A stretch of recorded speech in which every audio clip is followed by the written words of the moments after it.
And welcome to Tiger Memorial Stadium. I'm Dan Hawk alongside Devin Johnson, and on the field, Madison Dildine will be with us as well as Broken Arrow hosts Bixby this evening. Tigers looking for their second win in district play.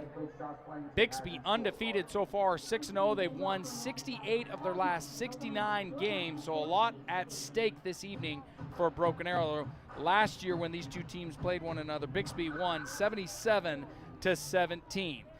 We got a lot going on this evening here at the Tiger Memorial Stadium. Special Olympics being honored, cheer mini clinic. There's all kinds of stuff along with the football game itself with Broken Arrow. And here are your keys of the game from Matthews Ford.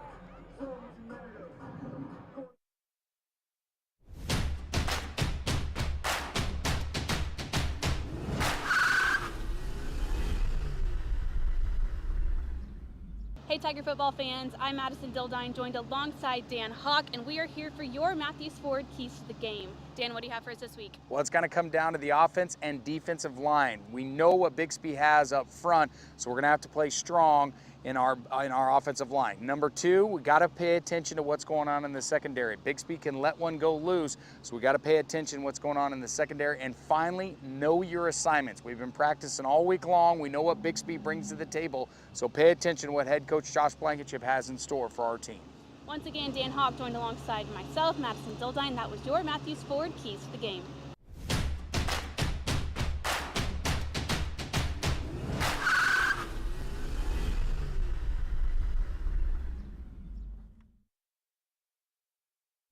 And to get you set for tonight's contest, it feels like fall weather. Let's check in with Mike Collier from KJRH, who has our weather for tonight's game against Bixby.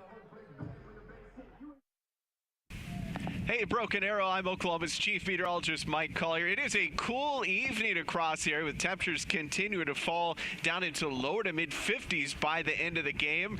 Of course, you got to have that jacket ready to go as we have clear skies and cool conditions. And thank you, Mike. Now let's go field side, and we'll get the update from our PA announcer, Sean.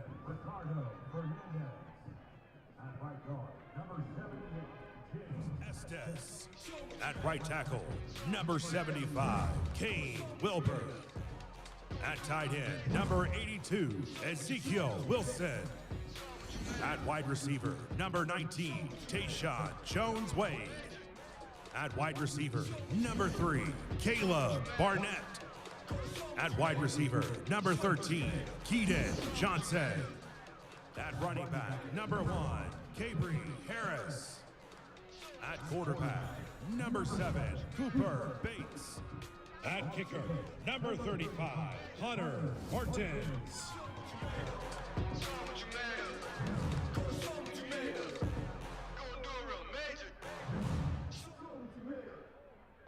And Tiger football fans are ready for this one.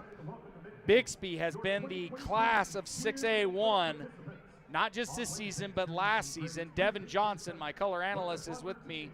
Devin, we know what Bixby has. How can we slow down this Spartan team? Yeah, this is one of those games that you have to be extremely disciplined. You can't get out of your zones. You can't get out of your play calls. You have to be in your spot all the time. So you have to be really disciplined. We'll get more with Devin in a little bit. On the field right now is our cheer clinic. We'll take a listen in right now.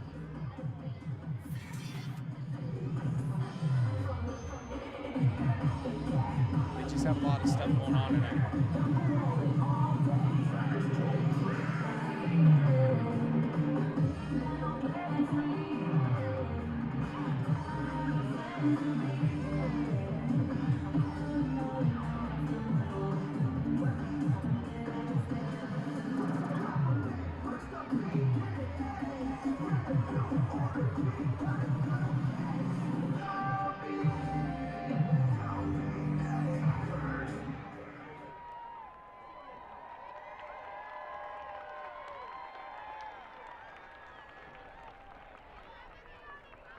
Let's hear it one more time for your future BA cheerleaders.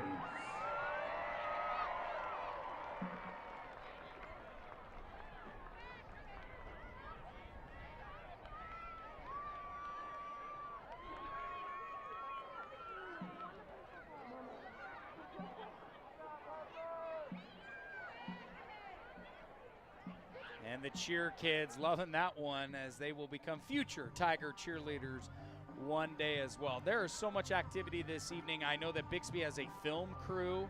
They've been filming them all season long.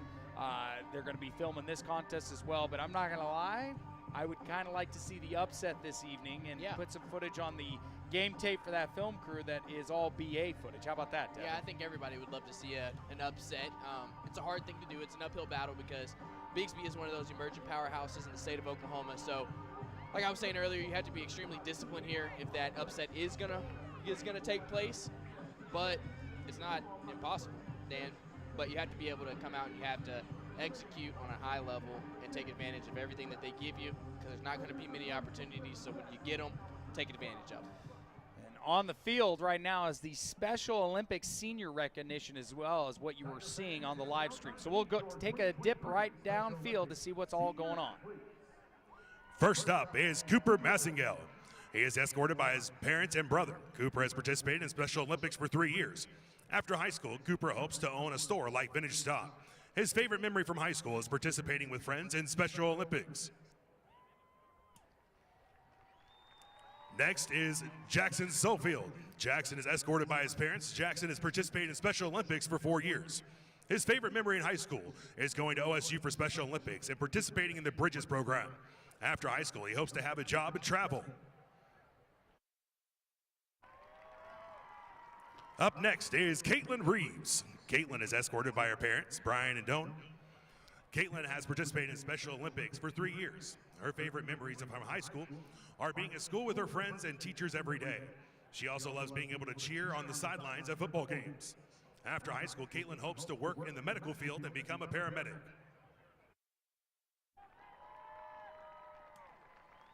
Now let's meet Keenan Lunsford.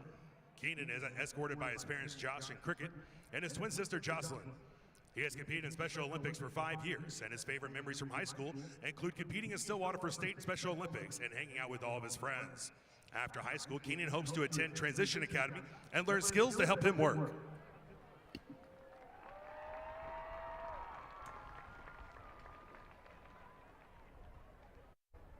Up next is Jalen Jenkins. Jalen is escorted by his mom, Emily, and grandparents.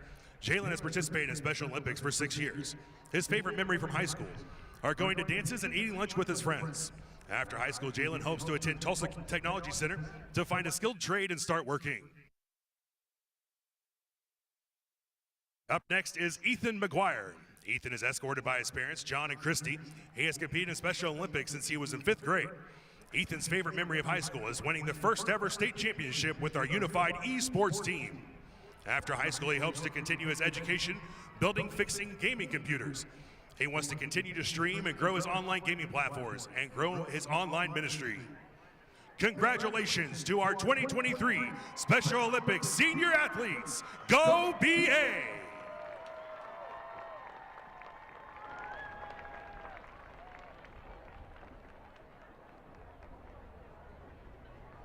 I want to give a special shout out to all of our Special Olympics seniors on the field right now. Getting to this senior year, very cool stuff for all them on the field this evening. Madison Dildine is on the sideline with us as well. We'll go to her in a little while. I know she has an update on our Tiger defense. We'll reset the stage once again. Bixby comes in tonight, winners of 6 in a row, on top of the district. They've won 68 of their last 69 games. Their last loss coming to Jinx last year, but then they went on to win the state title. So a lot at stake for the Tigers this evening. A win tonight would get them 2 wins in the district. They did have a pretty good offensive performance last week against Westmore on a Thursday night, so short week of prep time. And I know that is something that head coach Josh Blankenship harped at his boys about, just dialing in, staying focused as to what's at task coming into this matchup with Bixby, Devin. And I know you were unable to be at that game, but regardless, I mean, I know you saw the offense that they were able to put up, and it was rather impressive that Bates just went off in that contest. Yeah, and the offense was impressive, and unfortunately the team wasn't able to capitalize on it and come out with the win, but there was a lot of great things that happened last week. And I know that as a fan and as a supporter of the team, sometimes those things are tough to take and tough to swallow, but you have to take the good with the bad and understand that sometimes you're not going to win all of them, but you have to, from a coach's perspective, you have to understand that there are good things, and the film doesn't always show what maybe the outcome was. You go back to the film room, and it's never as bad as you thought it was, but it's never as good as you thought it was either. So there were some good things that happened last week that they could build off of and continue to improve here, and hopefully move to 2-5 and not 1-6. Absolutely. Also want to give you a score update. Broken Arrow softball losing a close one in the semifinals to Southmore 6-2. So with that loss, the Lady Tigers finished the year 31-5. So regardless, that's one heck of a season for you with 31 wins and only 5 losses on the year, Devin. And I know you're a baseball guy, so bringing that score to you, that's got to mean something to you there.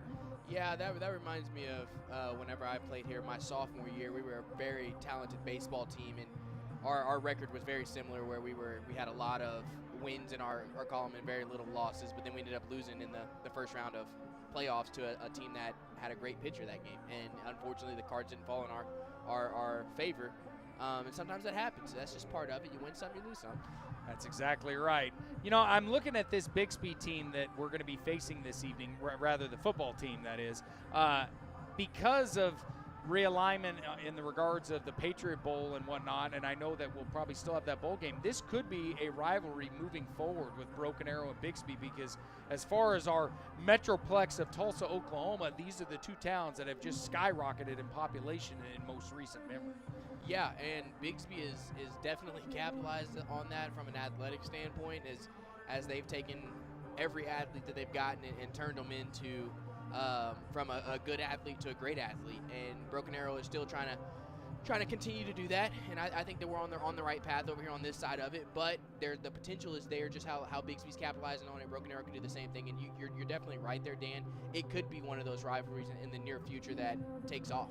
Yeah, I know they have the Battle of the Burbs game with Owasso, but there's just a part of me that makes me feel like these two teams, these two towns, could end up becoming the next big rivalry in the state of Oklahoma. In a lot of ways, in my opinion, right behind the fact of Union and Jinx. Now, I know Broken Arrow is going to have a rivalry with Owasso due to the fact that both Blanketships are going against one another. But one day, someday, and I'm not spreading rumors or anything, but Bill Blankenship will retire at Owasso at some point. And I'm not saying the rivalry there will go away, but it just seems like this Bixby and Broken Arrow thing could be the next big thing moving forward. Yeah, I agree. And then also the fact that Broken Arrow and Bixby butt up to each other.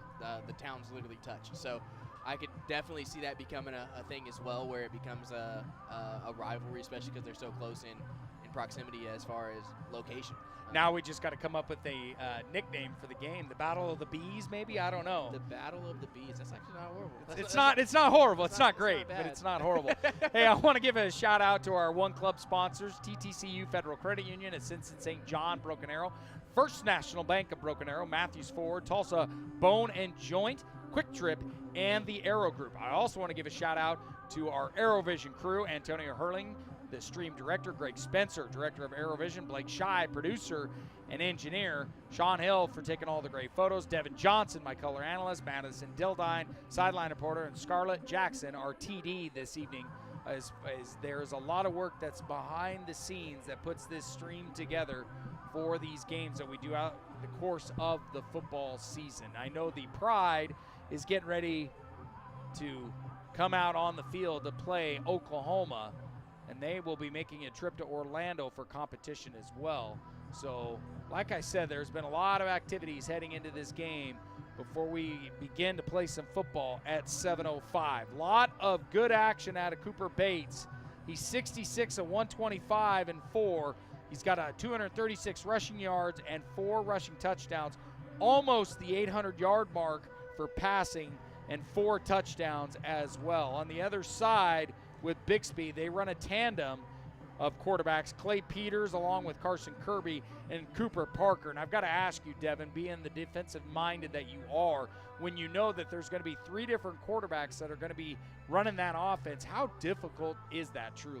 Yeah, it adds another level of difficulty to it, but it's it kind of you're kind of scheming for multiple offenses at that point, because each quarterback kind of has their special talent that they're a little bit better at than the other, and it's not necessarily like maybe this one passes a little bit better, this one's a little bit better run game, and this one maybe gets the ball out on short game. So it's you're preparing for really 3 different types of offenses because of the quarterback. So it does make it a little bit more difficult in that aspect of it, but it also makes it a little bit easier because you kind of can understand what you're going to get from these people because they're different quarterbacks and they're different play styles.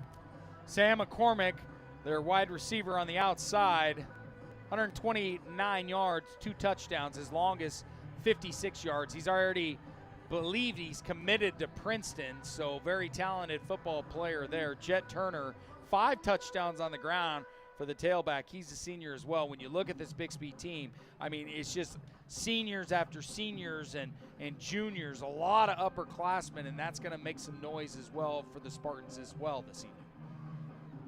Yep, upperclassmen will always lead the charge there, and I think that Bixby has done a great job starting from the bottom up. I think they do a good job building their program, and it's kind of starting to show from the hard work that they put in for the past couple years.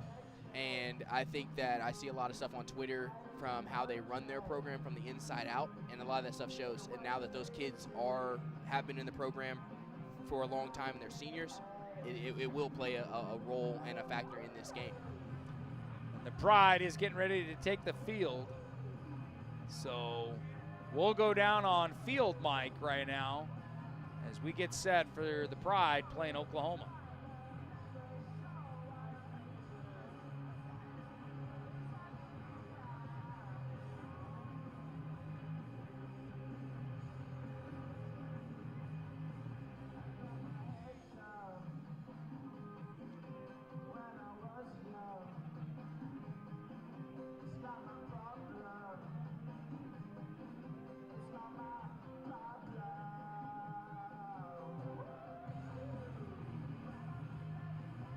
At Ascension St. John, you'll find advanced heart care, brain and spine care, and personalized cancer care. And we excel just as much in the things that can't be measured. Listening more closely, caring more compassionately.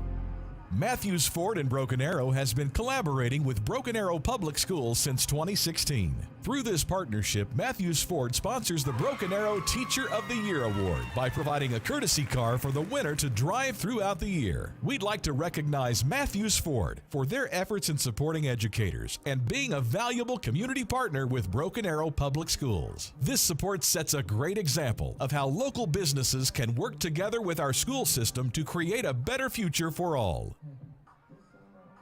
And welcome back to Tiger Memorial Stadium, Broken Arrow and Bixby this evening.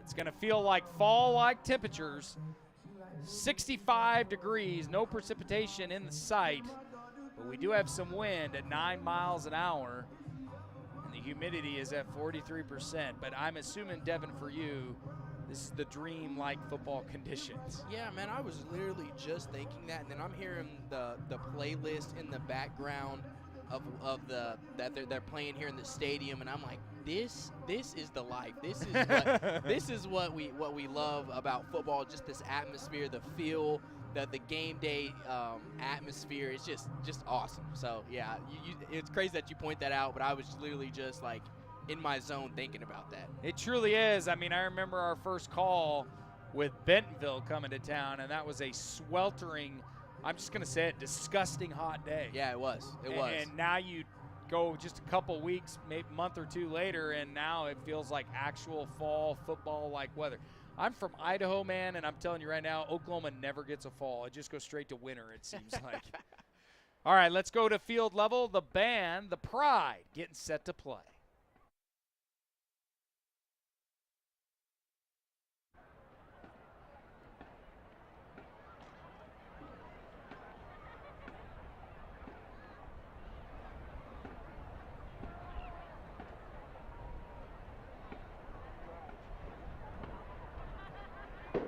Entering the field for their pregame performance is the Pride of Broken Arrow.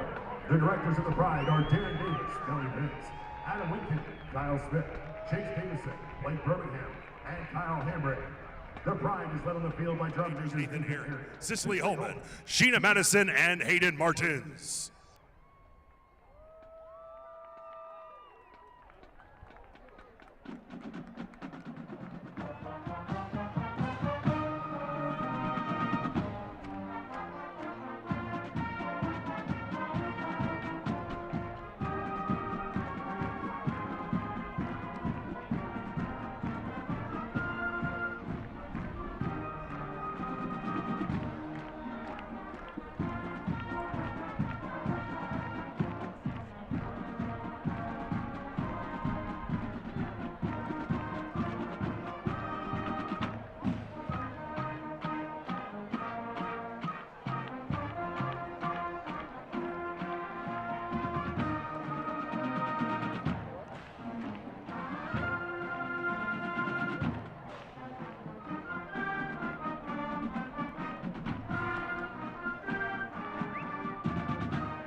Ladies and gentlemen, at this time, We invite you to stand and remove your caps, and that all military men and women, active or veterans, render a salute to the flag of the United States of America as we honor those men and women who protect our freedoms both home and abroad with the playing of our national anthem. The colors are being presented tonight by Broken Arrow High School Air Force ROTC under the direction of Lieutenant Walter Gagaeski. Commanding the color guard and carrying the American flag is Cadet Destiny Ellis. Carrying the Oklahoma flag is Cadet Leah Kemper. The guards are Cadets Desmond Smith and Ivan Mayorga. Citing the national anthem tonight are students from the American Sign Language class at Broken Arrow High School. They are Kylie Hodges, Bailey Chastain, Nathan Barjas, Savvy Kirkley, and Skylin Hodges with BAHS ASL instructors. Now let our voices rise together as one nation under one flag and honor America by the joining with the pride of Broken Arrow in the singing of our national anthem, conducted tonight by Director of Bands, Dr. Kelly Pence. Please remain standing until the colors are retired.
Thank you.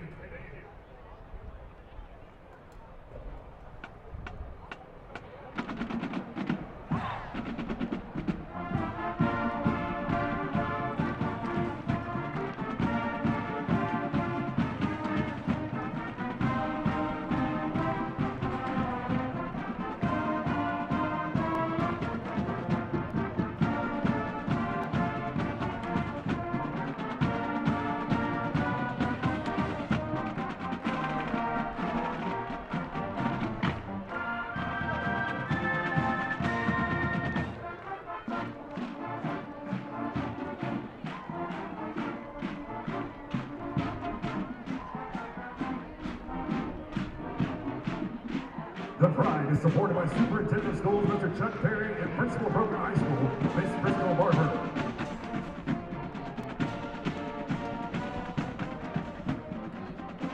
Ladies and gentlemen, the incomparable Pride of Broken Arrow.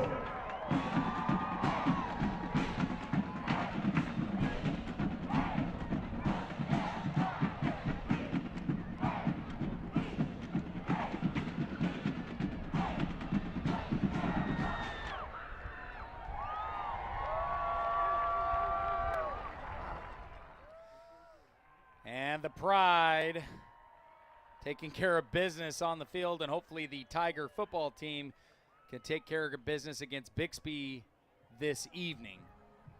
Bixby has been a gauntlet for opposing teams all year. Their lowest outpouring of scores was against Owasso in week 1 in Battle of the Burbs.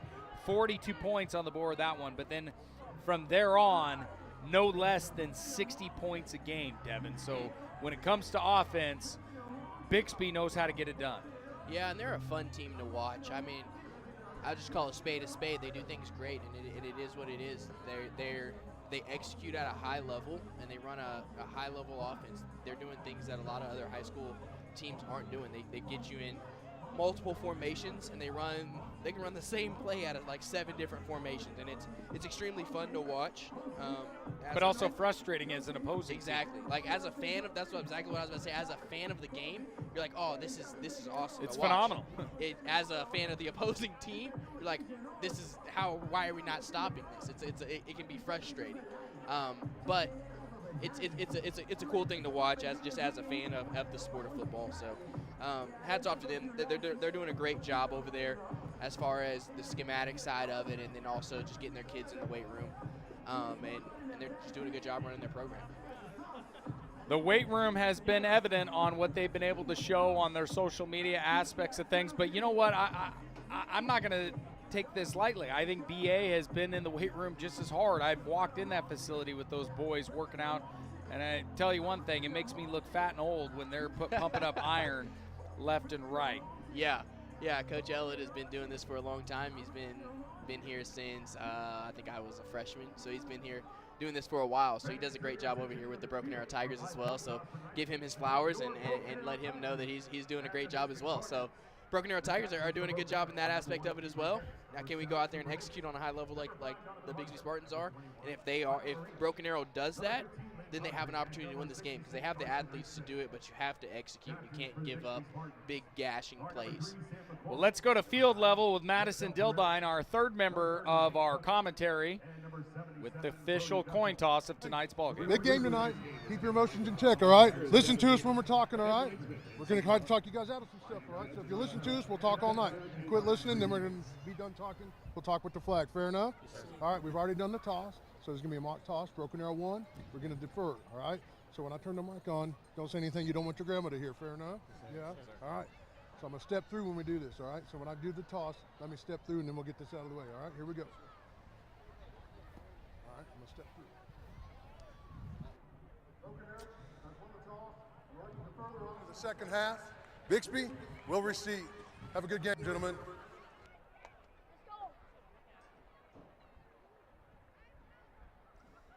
And Devin, just like you have known as a football player your whole life, if you're just watching, that is a little secret. Explain it for us, Devin. That's news to you. You know, over here on the east side of the state, so that the coin toss is done before the game, and the coaches do the coin toss so that there's no miscues or mistakes. Or hoopla for that matter. And when you go over on the west side of the state, it's a live coin toss. So that right there is just for the gamesmanship of it and the showmanship, just to get it out there. But yeah, I mean, that's just a little. You got a little tidbit, a little behind the curtain type of thing. Now everybody knows. Now everybody knows, and now it's all going to be disappointment from here on out. Let's check in with Madison Dildine, who's on the field with us, and she's got a little bit of update on this Tiger football team. Madison? Yeah, guys, I was able to talk with Austin Brown pregame after he came out of that full team huddle, and the message was humility.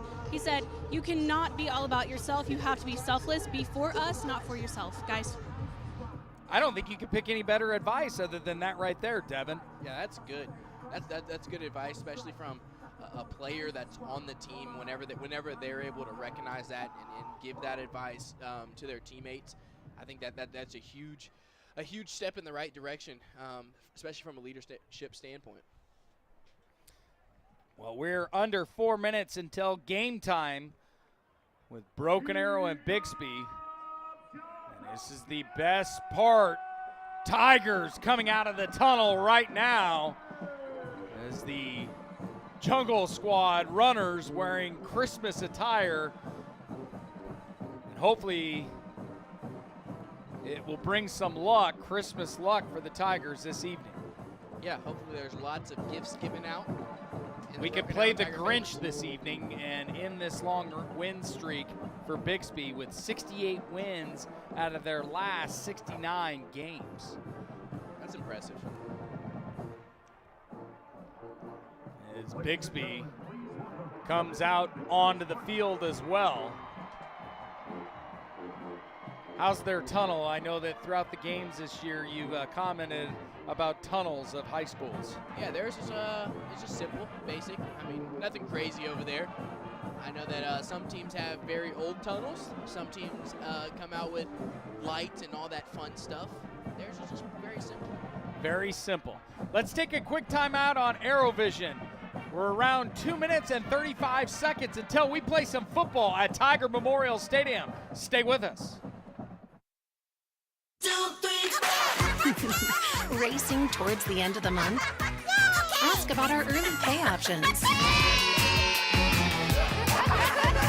TTCU Federal Credit Union. Life is better in balance.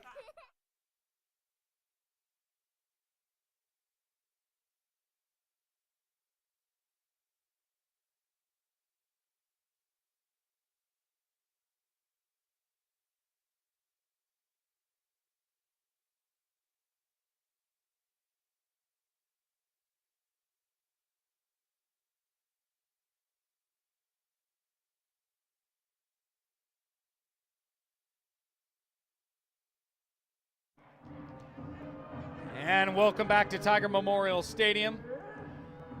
As our assistant coaches are getting the Tigers amped up for this one. I'm assuming the message is protect the house.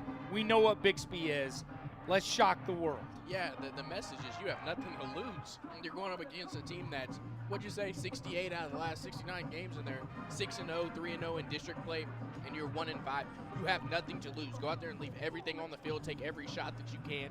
You have nothing to lose. Roughly down to a minute until we play some football here on ArrowVision.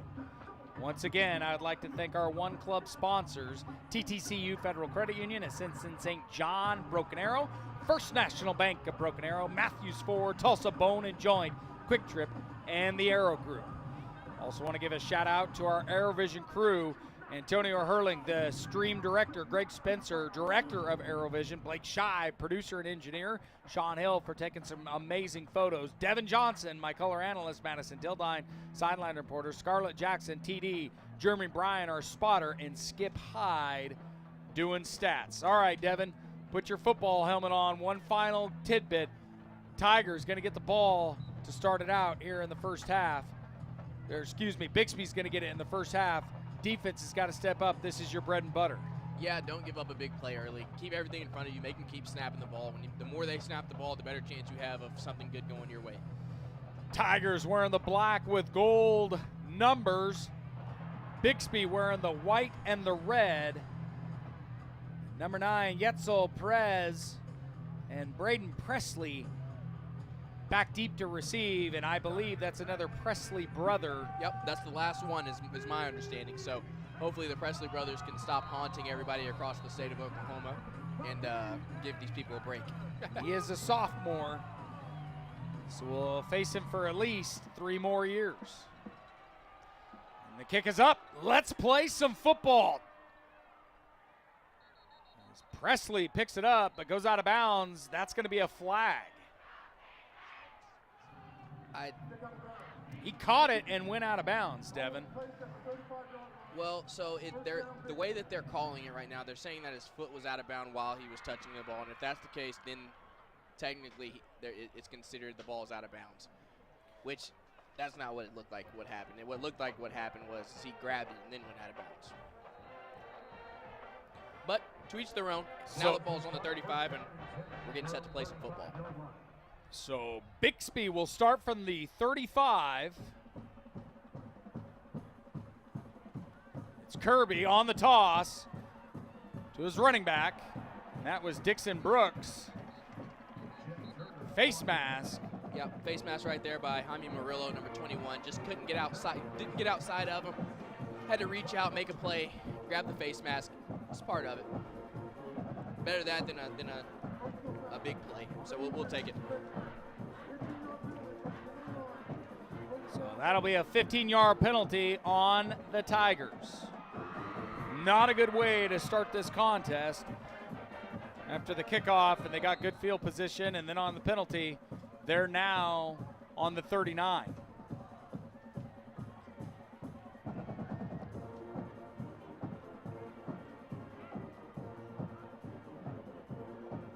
So on the quarterback keeper, it's Cooper Parker. Got a couple more yards. Yeah, just ran a simple quarterback power right there. Came out with a heavy formation, picked up 5 yards. In the backfield is Jet Turner. Parker goes to Sam McCormick. McCormick committed to Princeton. Like I said, he has 2 touchdowns on the season. 56 yards is his longest pass play. You see the Spartans are moving kind of fast right here, trying to get the looks that they like. Carson Kirby in there now. They go to their running back. The ball was thrown to Garrett Vaughn. Quick screen. And you can tell they're moving like a well-oiled machine right now. Dan, they're just moving quick. They're trying to be efficient. They're running through their script that they have, drawing out the plays that they have. So Kirby going back to his running back. He puts on a move and gets some more yardage. That is Jet Turner. He's got 250 total yards of offense this season.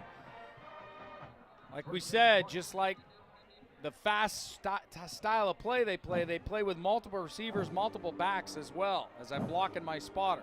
Sorry, Jerry. Man in motion. Kirby. That was a great job by number 8 right there. Deshaun Caldwell coming up right there from the slot DB's position right there. There's Cooper Parker back in there, and he's got quad wide receivers in the corner. Cole Lamont making a great play right there. That's twice now that they came out in that quad formation and tried to throw a quick screen out there. And both times Broken Arrows came up big right there. Now we got a 3rd and long situation.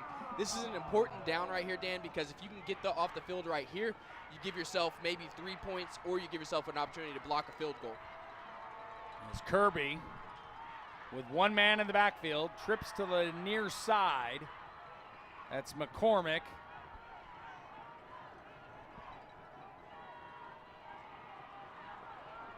Man in motion now. We're going to fire to that receiver in motion, and he's going to get some more yardage, closing in on the touchdown. And they gave it to him, and that was Yetzel Perez for the Spartans. And just like that, Bixby gets on the board with 6 points with 9:55 to go here in the first quarter. Yeah, that was just an effort play by him and not great tackling by the Broken Arrow Tigers. You have to come in and make plays when they're presented in front of you. You had them on a 3rd down and long situation right there. You have to take advantage of it.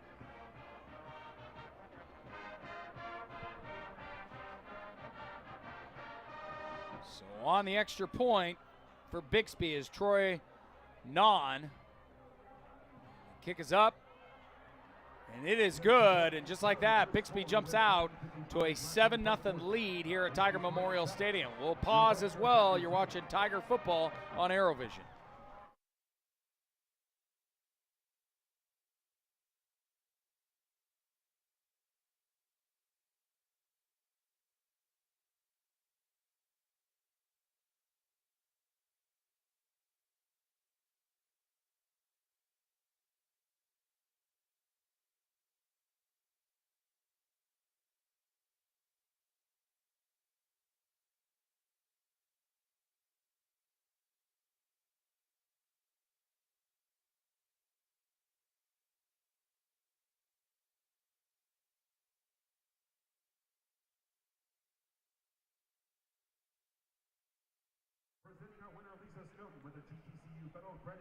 And welcome back to Tiger Memorial Stadium. Our TTCU Teacher of the Game being honored right now on the field as the Tigers trail 7-0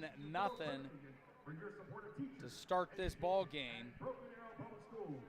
So I want to thank our Teacher of the Game right now.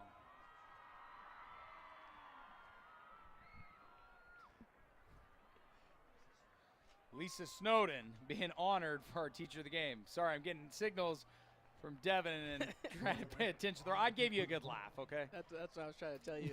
It was Lisa Snowden. Did you have her as a teacher back in the day? No, I did not. Deshaun Jordan and Deshaun Caldwell back deep to receive for the Tigers.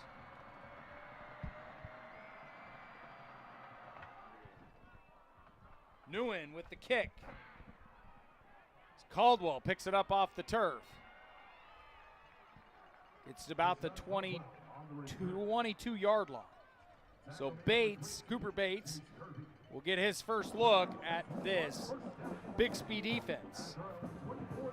And like I said, they have been holding opponents off the scoreboard all season long, Devin. Yeah, and this is going to be an important drive for the Broken Arrow Tigers. You can't come out here and go 3-0 right here, especially with how fast Bixby was just moving offensively, and it didn't seem like there was many answers on the defensive side thus far. So you have to come out and you have to have some type of answer right here offensively. And you don't have to score, but you can't go 3 and out. The offense has to stay on the field for a little bit longer. That's a direct snap. That was a little wildcat action right there. And that was Cabry Harris with the direct snap as Bates lined up as a receiver on the near side. So 2nd down and 8 for Broken Arrow with 9:33 left to go here in the first quarter. And they've slowed it way down compared to that Bixby offense. Yeah, and that's what I would do too if I was the Broken Arrow Tigers. I was thinking about that because it kind of reminds me of the Philadelphia Eagles. People think the Philadelphia Eagles get to run. People think the Philadelphia Eagles run whatever offense they want and they're able to do whatever they want schematically, but realistically they just slow the game down and then they just continuously move forward. And if I was the Broken Arrow Tigers right here, that's what I would try to do with the Bixby Spartans. Since they do move so fast, I would slow this game down and move at the pace that I would want to move at. Cooper Bates with a loss of 2. So to bring up 3rd and 9. Already under 9 minutes to go, this first quarter moving rather quickly. Bates looking for a receiver. And that is going to be his tight end, Ezekiel Wilson. But he is short of that first down marker, but they gave it to him. On our side, it looked rather short, Devin, but we got a gift from the referees. You did say it was a Christmas theme tonight, so we'll take any gifts that we can get.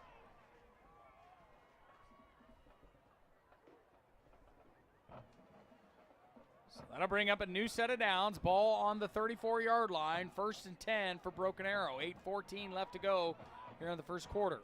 One man in the backfield. It's Cabry Harris. 2 receivers to the far side, 1 to the near side. That is Deshaun Jordan, man in motion. As Bates is going to keep it himself on this one. Maybe gets 2 or 3 yards on the run. Yeah, and that's fine. Just keep moving forward. Just keep moving forward. If they can continuously move forward, they'll be able to get themselves in a good situation in the long run and when it comes down to the 4th quarter of this game. Jet Turner with the tackle there to bring down Mr. Bates.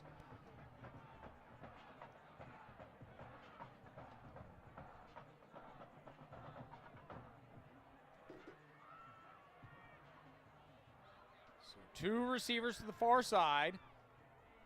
Bates firing to Tayshawn Jones-Wade, but he's unable to hang on. Ben Neal in there at the tight end position.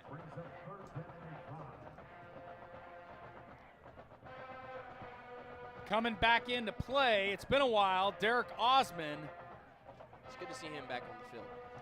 The future Texas State Bobcat.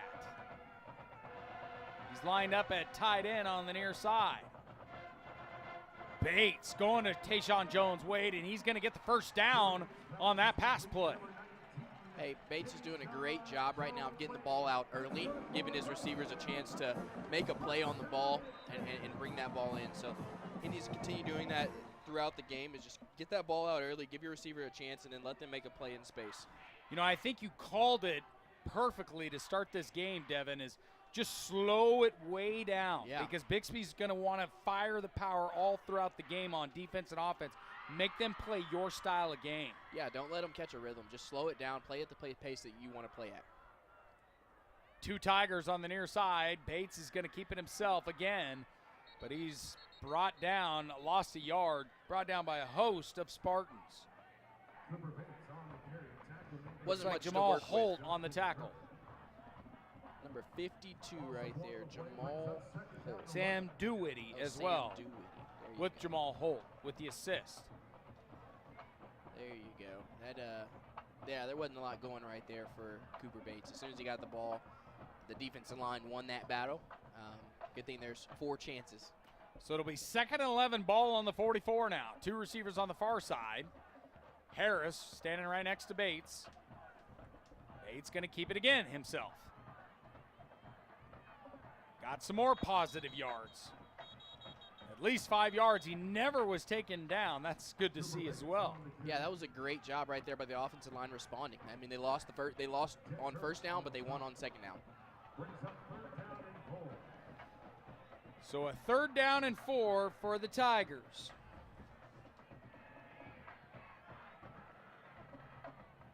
Mason Silver in there, lining up as the tight end.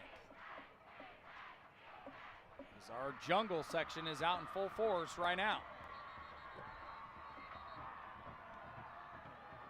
Ben Neal and 3rd down. Mason Silver in motion there. 5-yard penalty though, and the remains 3rd down. Can't do that. Those are tough. Now you make it a 3rd and manageable, or now you go from a 3rd and manageable to a 3rd and long situation. Yeah, it's going to be 3rd and 9 for the Tigers.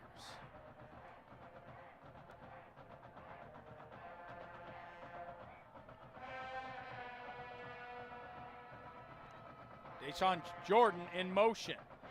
Bates rolling out, but he is going to be slammed to the turf.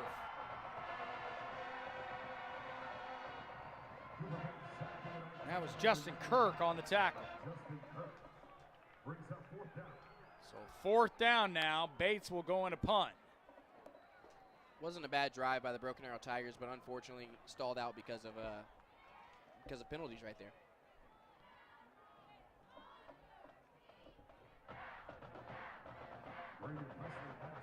Brendan Presley back deep to return. Ball is going to pop out at about the 21-yard line. I'm assuming it's going to be the same kind of strategy of all the other Presley brothers. Do not kick to them, Devin. It's not a bad plan. I mean, I'm not sure what he can do back there, but based off of his lineage and where he comes from, I mean, I would think that's a sure bet, and I wouldn't bet against it at this point. Let's take a quick timeout on ArrowVision. You're watching Tiger football. They trail Bixby 7-0 with 4:16 left to go here in the first quarter.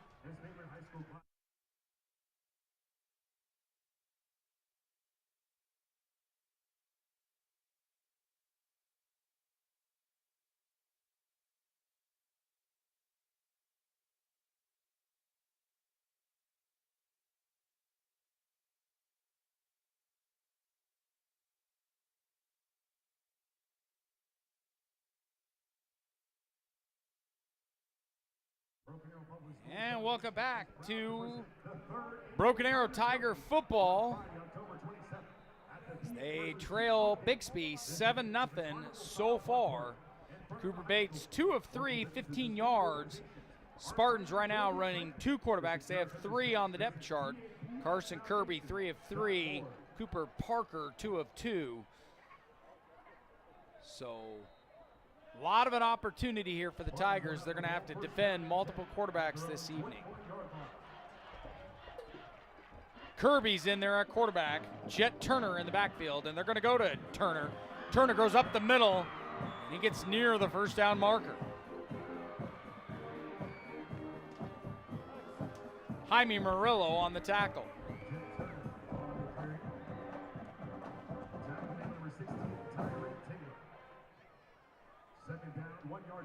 So 2nd and 1 for Bixby.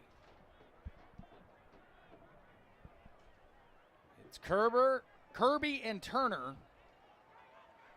behind the line. And they move all 3 of their receivers and tight end over to the middle. Sam McCormick all the way on the near side. Kirby takes it himself. A nice tackle by Tayshawn Jones-Wade, who's really developed as a linebacker. Yeah, that was a great job by him chasing it down from the backside, because if he didn't, that play could have gone for some yardage. He's just a sophomore, by the way, and he's already got 4 tackles, 1 sack, and 4 unassisted. Not bad for a guy that hasn't played linebacker. I believe this is only his 2nd game playing linebacker. I know it's not a ton of tackles, but he's obviously making some noise. Yeah, and then what did he start out playing? Safety position, so that's a good transition for him, and I think that it's been a great call by the Broken Arrow Tigers coaching staff to put him in that spot. Jet trying to get that first down and does. Gets hit on the knee and flipped over. Tyreek Taylor on the tackle, and that's going to be another first down for Bixby. So kind of like you said, they're going to play that up-tempo offense the majority of this game. Yeah, and they're doing a lot of shifting, trying to get looks that they like and just see what their numbers are. Same play. Good job by Jaime Murillo. Jaime Murillo jumping out of his shoes on the tackle on that one. He has become the force on the defense. 76 tackles on the year, 38 unassisted, and 46 assisted. If you're a Division I school or a college out there that needs a heavy hitter linebacker, take a look at Jaime Murillo. 71 tackles. 76. 76 tackles. You shortchanged him 5. In game 6, that's impressive. On that one, Kirby goes to the air, nothing doing. Yeah, a little miscue right there by the receiver and the quarterback. And any chance, I'm guessing, Devin, the Tigers can get a miscue, you got to take advantage of it, because it is now 3rd and 8, ball on the 49. Yeah, but now you have to get tough. You had them on 3rd and long once already and let them off the hook.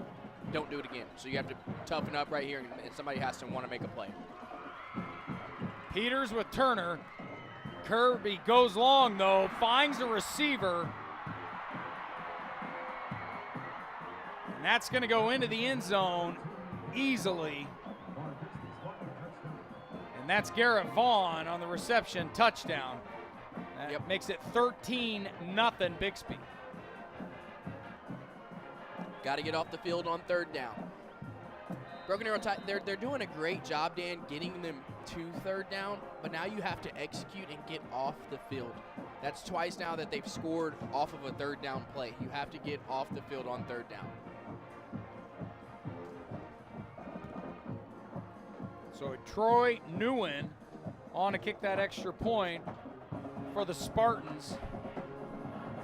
Kick is up, and it is good.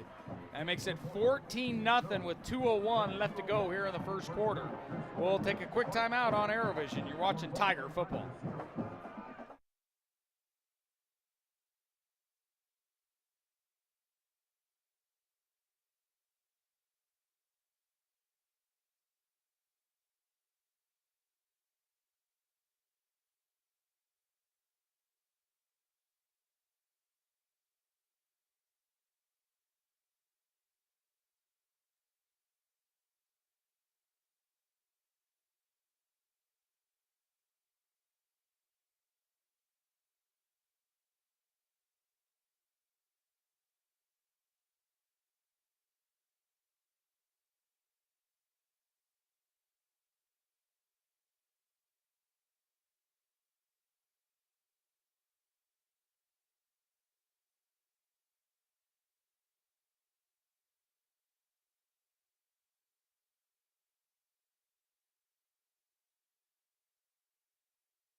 Welcome back to Tiger Memorial Stadium. Bixby jumping out early with a 14-0 lead with 2:01 left to go. Troy Newen on the kick to Sean Jordan, to Sean Caldwell.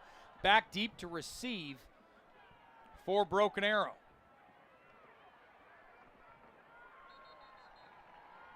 And Deshaun Caldwell didn't get much on that one as he's met up by a host of Bixby Spartans.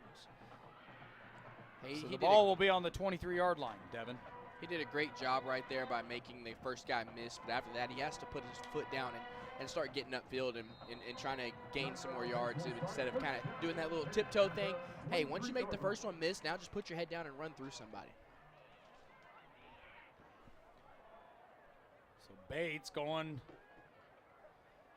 back in there, a quarterback, with Harris in the backfield. And they go right to Harris, but he is brought down hard.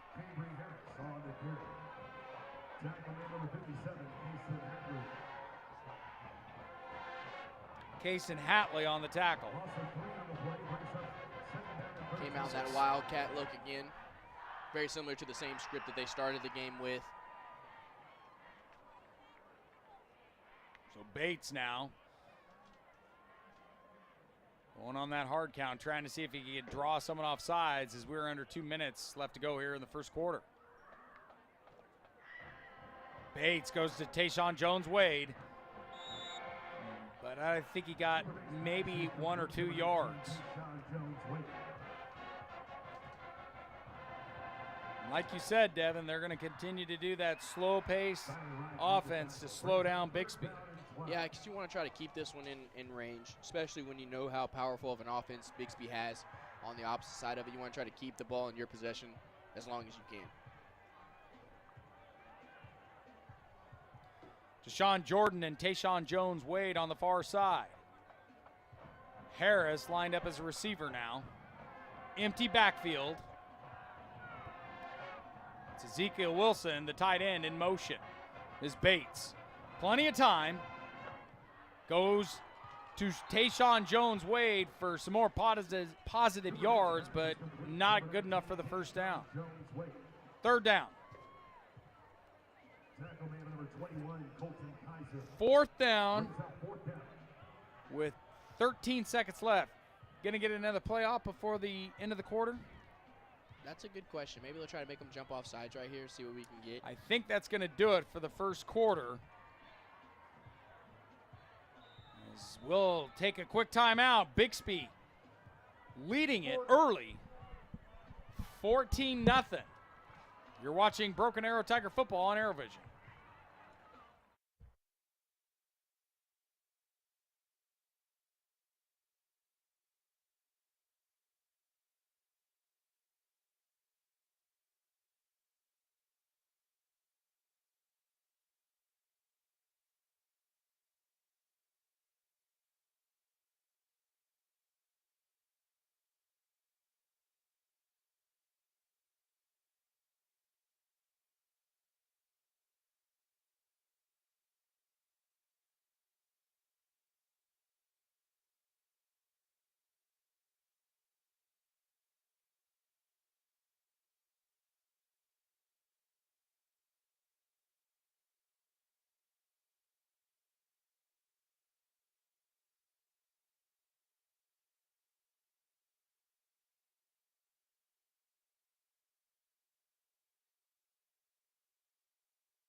He is joined on the field by quick strip representative Eric Segal, Superintendent Chuck Perry, and Executive Director of Athletics Dr. Dustin Smith.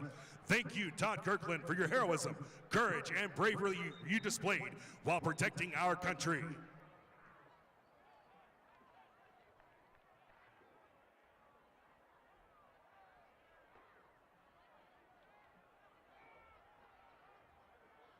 Please reset.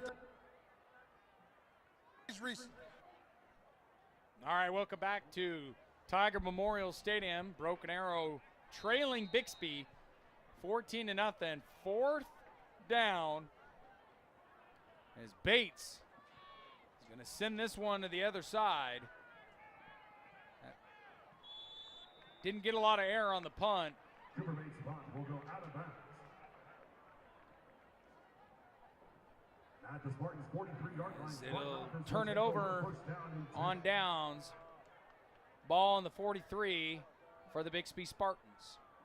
You know, overall, though, we knew what Bixby was going to have coming into this game.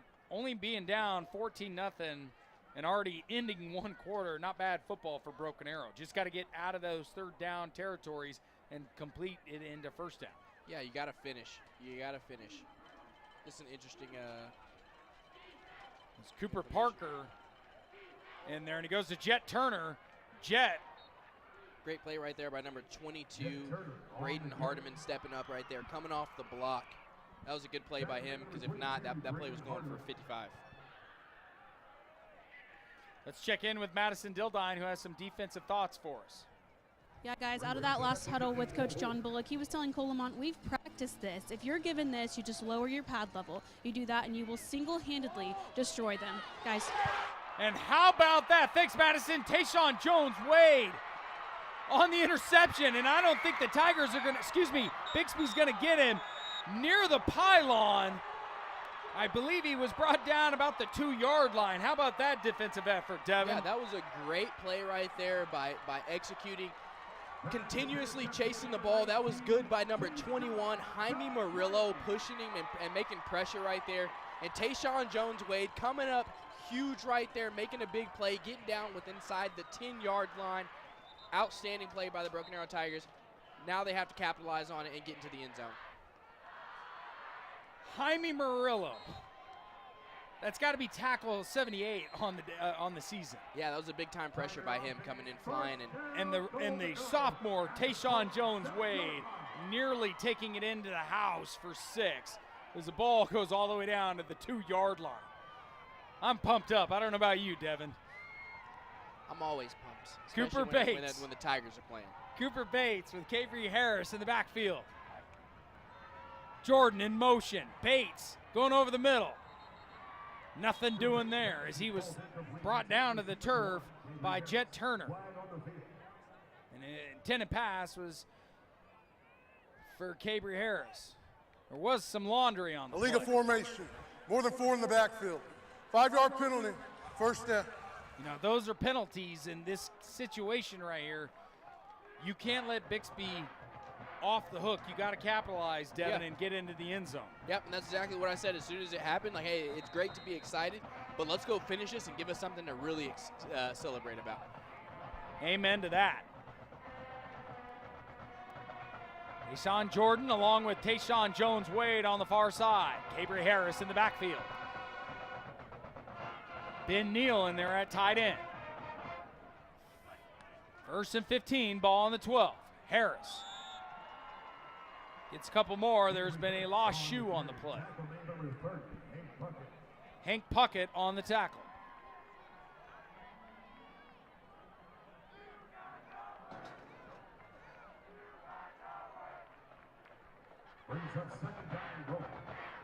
Second and goal now for Broken Arrow.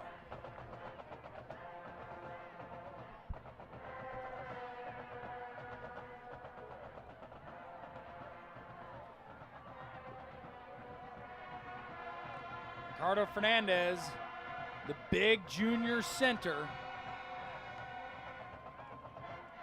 Jump pass, that is going to be picked off by Bixby. That was Cooper Parker. He does work on the linebacker position as well as the quarterback position, so missed opportunity for the Tigers, Devin. Yep, got to capitalize, right? Got to capitalize. Wasn't a bad play call. Had the guy open. Just got to float that one over the top. It looked like shades of the Tim Tebow jump pass there.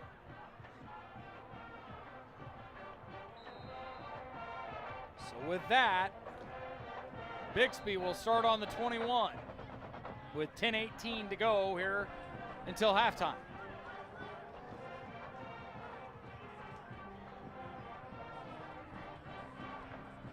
Jed Turner in the backfield. We're going to sling it over to Garrett Vaughn. He's going to get a first down and a couple more, but he stepped out right before the first down marker. Gain of 8 on the play brings up second down and 2.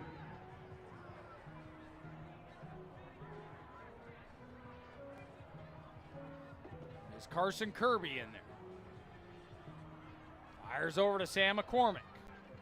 Brought down by number 22, Braden Hardiman. Sam McCormick on the reception. Number 22. That will be a first down for the Spartans. At their 34-yard line. With 10:06 left to go until halftime. Kirby going to the air. He's going to get a receiver. I believe that is Jet Turner. Correction, Cord Nolan, who goes into the house untouched. That's going to make it 20-0 after the Tigers were in the red zone of the Spartans after that interception by Tayshawn Jones-Wade. So this touchdown is going to hurt, Devin. Yeah, and that's one of those things that it does hurt, especially because you know you were knocking on the door of giving up 7, and now the tides have turned or getting 7, excuse me. Now the tides have turned, and now you've given up 7. So it does hurt a little bit, especially when you know you don't capitalize on something when you were in the red zone on the other side of the field. You always talk about disciplined football. This will be something that head coach Josh Blankenship will talk at halftime. 3 penalties for already over 100 yards and penalties given to the Tigers. Newen makes the extra point, and that makes it 21-0 in favor of Bixby. Let's pause. You're watching Tiger football on ArrowVision.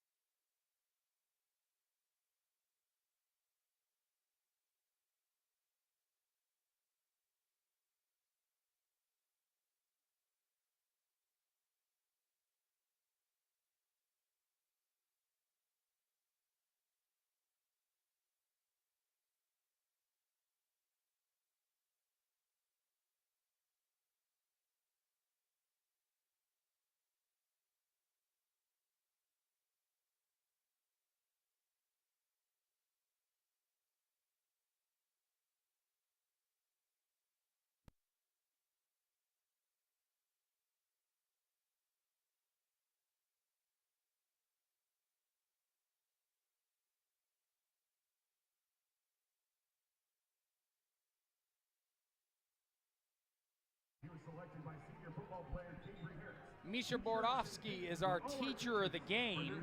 So I got to give a shout out to our teacher of the game. That was brought to you by the help of Cabry Harris, who nominated Misha Bordovsky. So Spartans, 214 total yards of offense, Broken Arrow 104. Pass yards for the Spartans, 151 to the Tigers, 25. Rush yards, 63, 79 for Broken Arrow. And they lead it right now, 21-0. Caldwell and Jordan back deep to receive. It's Jordan. Picks it up after going in the end zone. So that will be on the 20-yard line for Broken Arrow. 9:49 to go until halftime. Devin, overall though, how are you feeling about the Tigers so far against this Bixby Spartan team? Yeah, the Tigers aren't looking too bad right now, but you have to start finishing those drives, and you have to start capitalizing on the opportunities. So they've had opportunities, one, to get off the field on third down. There's been 2 times now where they've had the Bixby Spartans backed up in third and long situations and just haven't capitalized. And then 2, they've forced a takeaway and gotten down inside the goal line and didn't capitalize there. So my biggest takeaway so far is just finish. You have to capitalize on the opportunity. Bates going to keep it himself. If he would have stayed up, he would have at least got the first down there, Devin. Yeah, that was a good cut by him. Unfortunately, he just lost his balance. Hank Puckett on the tackle for the Spartans. Gain of 6 on the play brings up second down and 4. So second down and 4 now. Tayshawn Jordan on the near side. Tayshawn Jones-Wade on the far side. And with Cabry Harris in the backfield.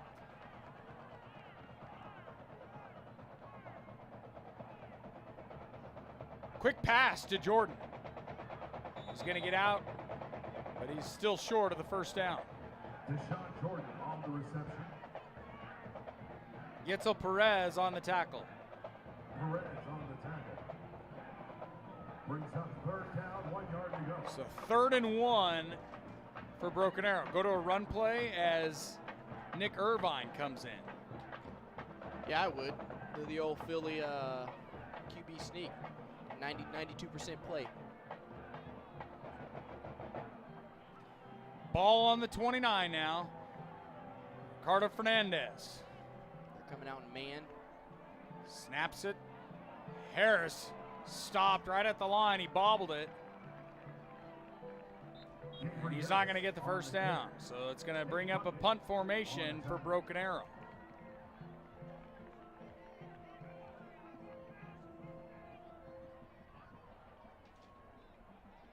That clock is down to under 9 minutes to go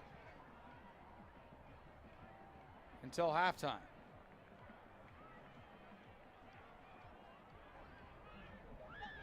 Braden Presley back deep to receive. I'm assuming they're going to kick away from him. As Bates gets it off. It's going to bounce. I believe that is Derek Osman. Derek Osman almost got hit on his heels with the football, which is something you never want to see happen if you're the punting team. So ball will be on the 36-yard line for Bixby with 8:12 left to go until halftime. Carson Kirby been doing most of the quarterback duty. He's got 138 yards and 2 touchdowns passing. Kirby on the toss to Turner. Jaime Murillo in there once again on the tackle. Yeah, he's all over the place. On the carry. Tackle name number 21, Jaime Murillo. 7:54 to go.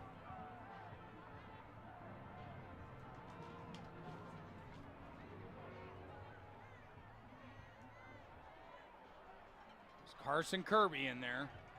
Coming up to the line, now resetting the play. 2 receivers to the near side. He's going to keep it himself. He's going over the middle. And once again, he gets Jet Turner. Turner staying up on his feet, and he's going to get into the end zone. And that's going to make it 27-0 Bixby.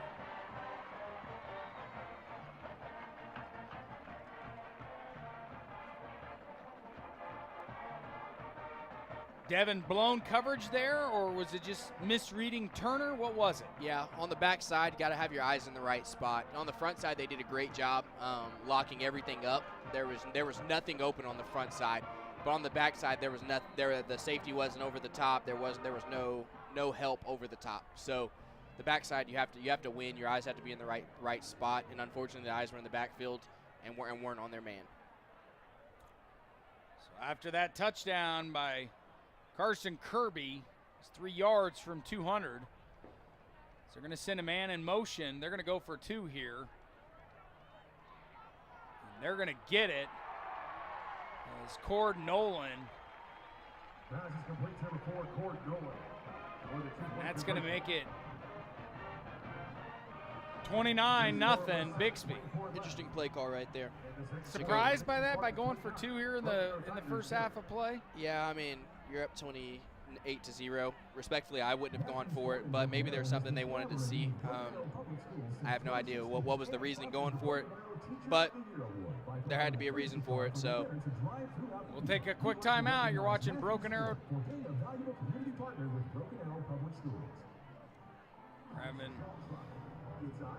So the Tigers going to look to try to capitalize until we kick it to halftime. So right now, Bixby's offense has been rolling. 278 total yards of offense to the Broken Arrow 36. And I see that our stats have been updated. I have to correct our stat numbers. We are 3 of 25 for penalties to Bixby's 0.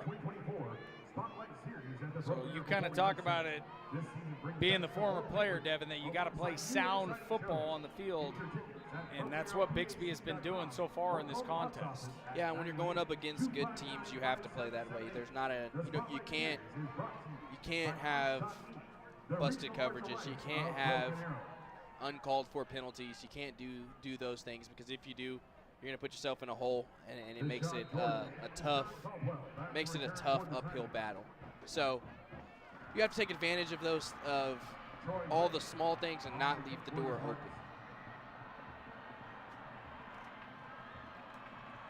Caldwell and Jordan in the backfield. Jordan again is going to just stay in the end zones. That's going to make it to the 20-yard line with 7:24 left to play.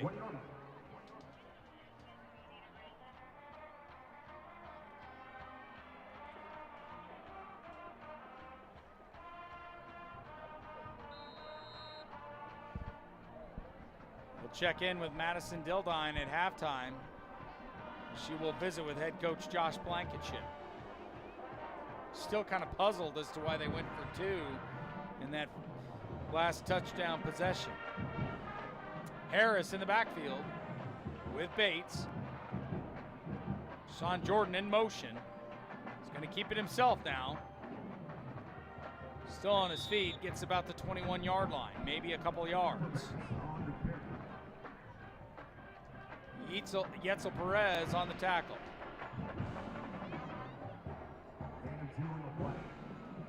So 2nd down and 8 for BA. Yeah,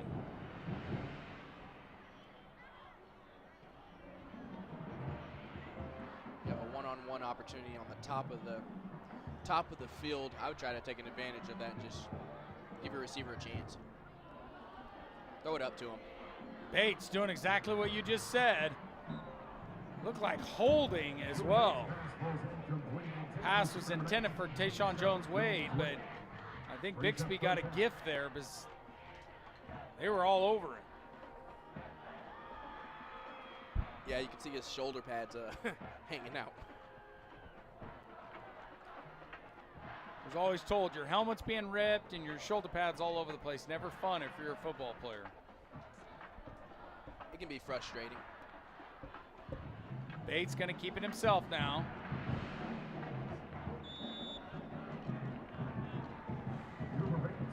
And Cason Hatley on the tackle for the Spartans. So that'll bring up 4th down. Braden Presley back deep to receive as Bates will go to his leg.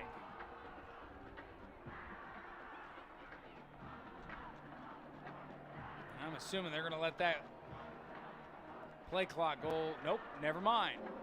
Bates just gets it off, but it is going to be great field position for Broken Arrows. That ball is around the 40-yard line.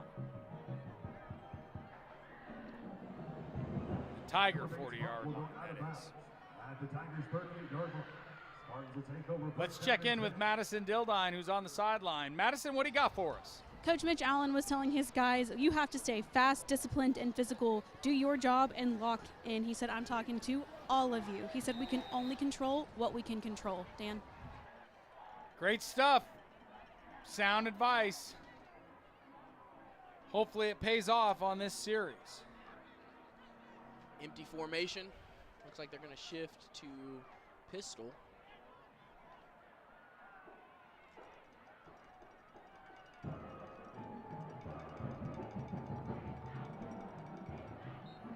Not much doing on that one. Jaime Murillo on the tackle. Yeah, anything in the middle, you can kind of mark that off the board because Jaime Murillo is going to be there.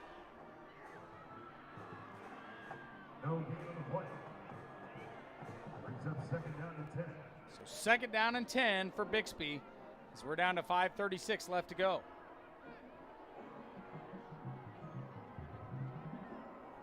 With quarterback keeper Cooper Parker, maybe a yard. Take a guess who was there. That would be another Jaime Murillo on that with Tyreek Taylor. Let's check in with Madison Dildine on Jaime. We have heard his name all night long, and earlier he was reminded that the biggest thing about being a leader is to be selfless and build those up around you, which is exactly what we're seeing right now, guys. Well said, Madison. He's done it all season long, as I know he's over 80 tackles on the year. Pretty impressive stuff from the senior. Kirby all alone in the middle. He's going to go to his receiver. That's going to be another touchdown for the Spartans. Yetzel Perez finds the house on that one. So that's going to be 35-0 Bixby.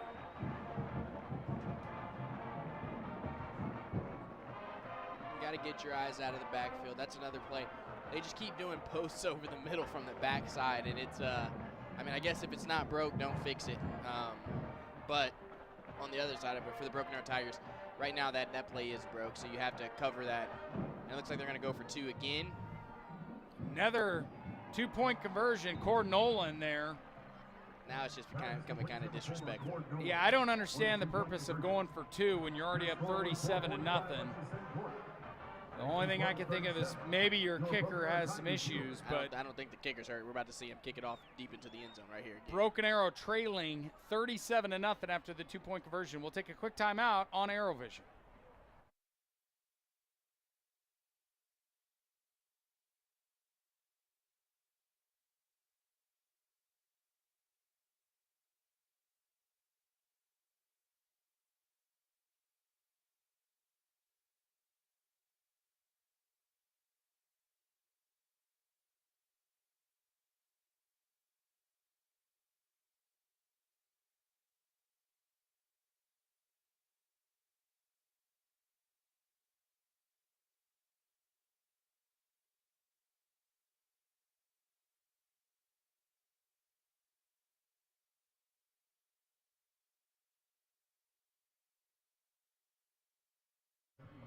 And welcome back to Tiger Memorial Stadium. Tigers trailing 37-0.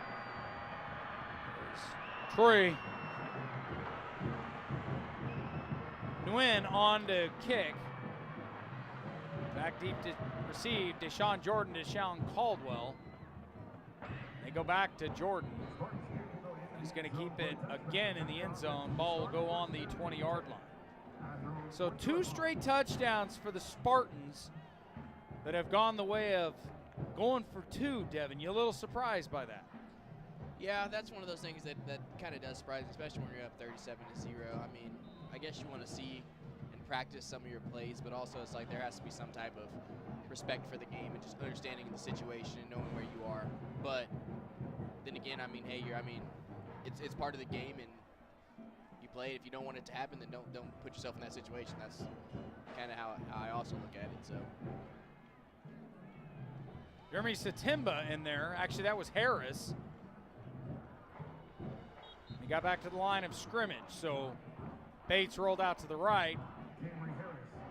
They did Wildcat with Harris.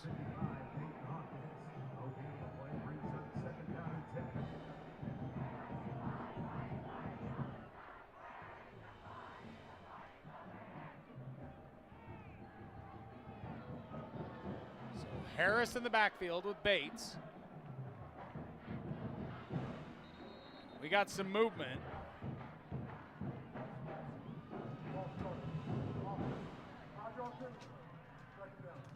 That's going to be an offsides by James Estes. He's going to take a breather.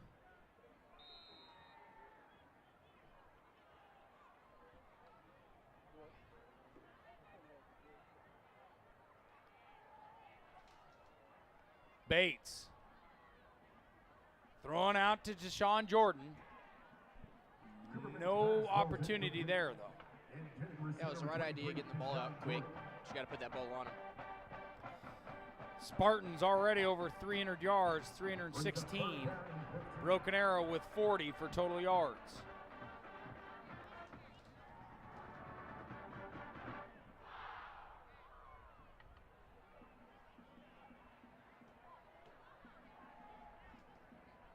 So Bates.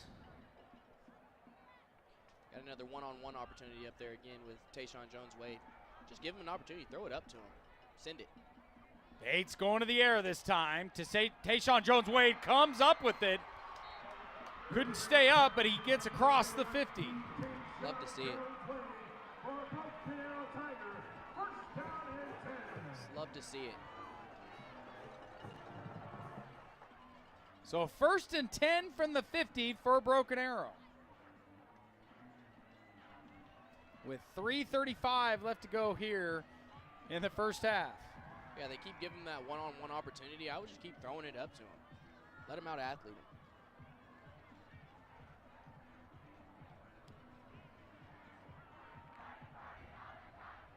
So new set of downs for Broken Arrow. Bates goes to Jordan. Jordan gets a block up front, but he's tossed to the ground by Yetzel Perez. Deshaun Jordan on the reception. Tackle man number 9, Yetzel Perez. So now we're under 3 minutes to go.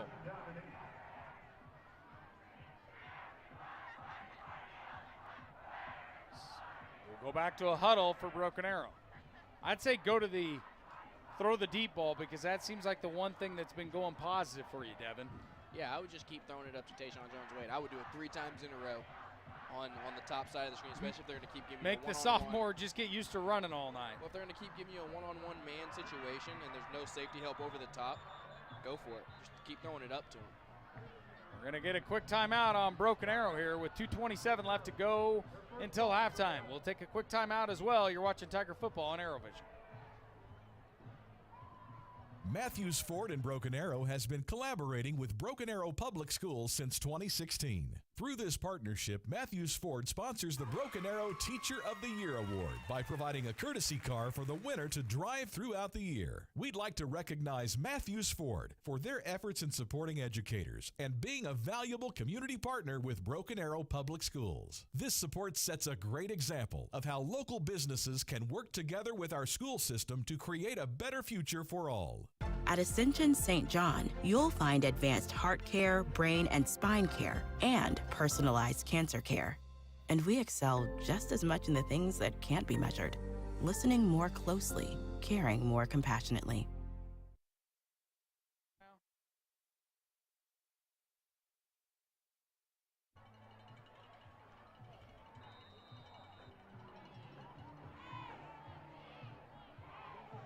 And welcome back to Tiger Memorial Stadium. Tigers trail 37-0. Deshaun Jordan in motion. Flag on the play. 2:27 left to go till halftime.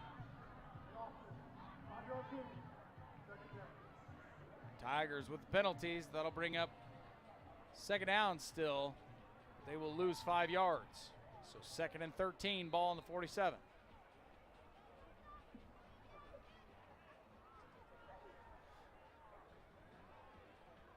Spartans have had plenty of offense in this game. Jordan in motion. Bates going to keep it himself. And he gets to about the line of scrimmage. So that'll bring up 3rd down. Justin Kirk with the tackle yet again. And Peyton Hawkins. So 3rd and 13 with 2:07 to go.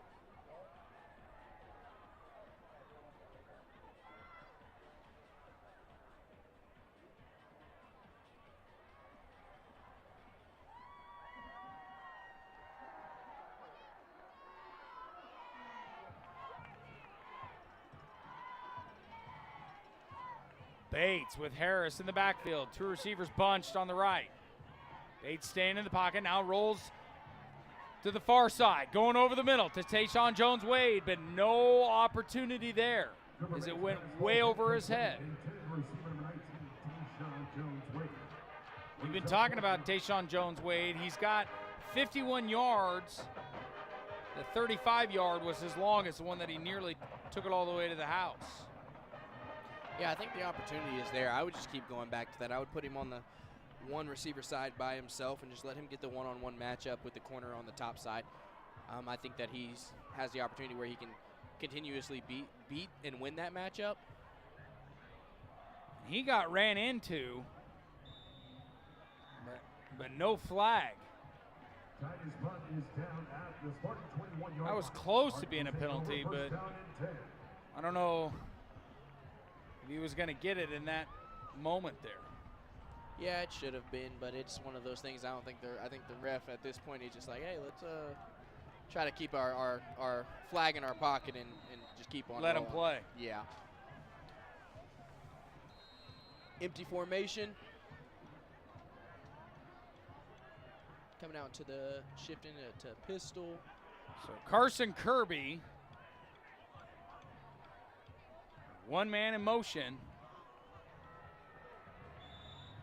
gets to his receiver, Garrett Vaughn. Tyreek Taylor pushed him out of bounds with 1:22 left to go.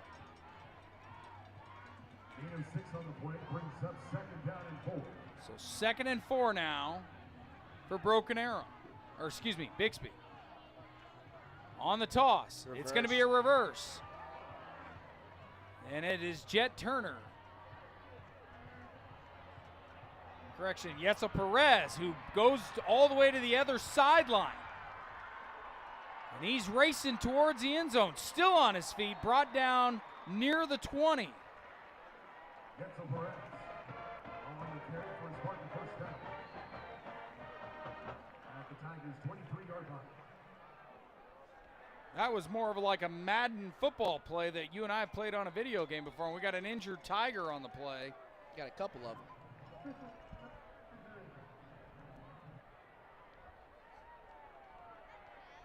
Chauncey Standifer is one of the injured players.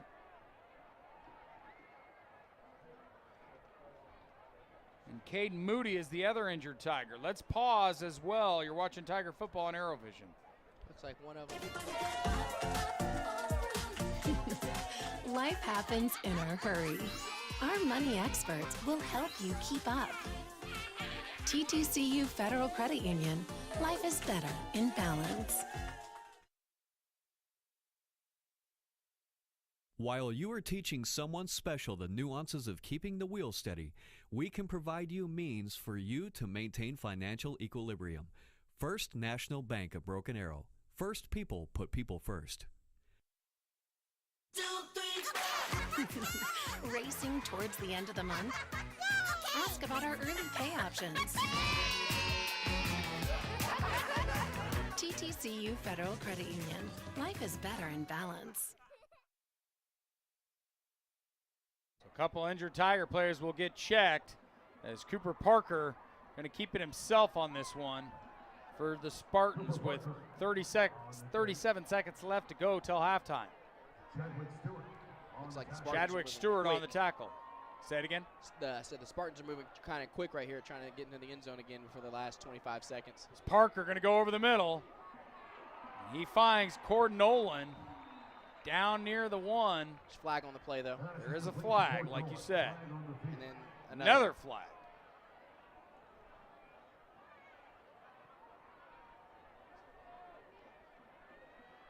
As the white hat is discussing with his referee crew.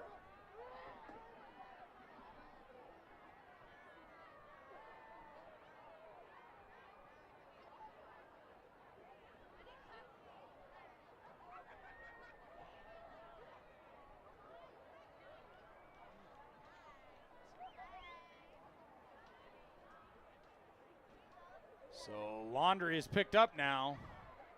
That flag will go against Bixby on that. There are 2 fouls on the play. On the offense, it's a 10-yard penalty from the previous spot. After the play was over, sportsmanlike penalty, number 78 on the offense. 78, first on sportsmanlike. Both penalties will be assessed. Second down. So that'll be a 25-yard penalty from Nathan England. And I guarantee you Lauren Montgomery, head coach of Bixby, is going to give him an earful at halftime, Devin. Yeah, I think he's probably already given him an earful. So Bixby will take a quick timeout. With 19 seconds left to go, we'll take a quick timeout as well. You're watching Broken Arrow Tiger football. If you and your family have been waiting for the perfect time to jump into your dream home, it's here. We make buying a new home as easy as it is exciting with quick credit approvals and great rates. First National Bank of Broken Arrow. First people put people first. Matthews Ford in Broken Arrow has been collaborating with Broken Arrow Public Schools since 2016 and sponsors the Broken Arrow Teacher of the Year Award by providing a courtesy car for the winner to drive throughout the year. We'd like to recognize Matthews Ford for being a valuable community partner with Broken Arrow Public Schools. There is nothing like teaching about the rewards in life, like catching that first big fish. Now they can learn about other rewards by opening up my first savings account just for them. First National Bank of Broken Arrow. First people put people first. Welcome back to Tiger Memorial Stadium after the penalty. Bixby on the 41-yard line, 2nd and a mile. As they're going to keep it on the ground, keep it in the hands of Carson Kirby. And he gets a few more yards. Bixby going to call a timeout. We'll keep it right here, though. Austin Brown was on that tackle. Devin, it feels like Bixby just wants to get in the end zone one more time until halftime. Yeah, it seems like for some reason they're really wanting to score. And I don't know what the driving force is, but they're up 37-0. But they're trying to get another score for this reason or another reason. There's some motive behind it, but it's neither here nor there. Defense needs to stand up right here and not allow them to get in the end zone. And Tigers have already been dealing with some injuries. We had a couple linebackers go down. So hopefully we might be able to see them in the second half of play. As it's 3rd and 24 now.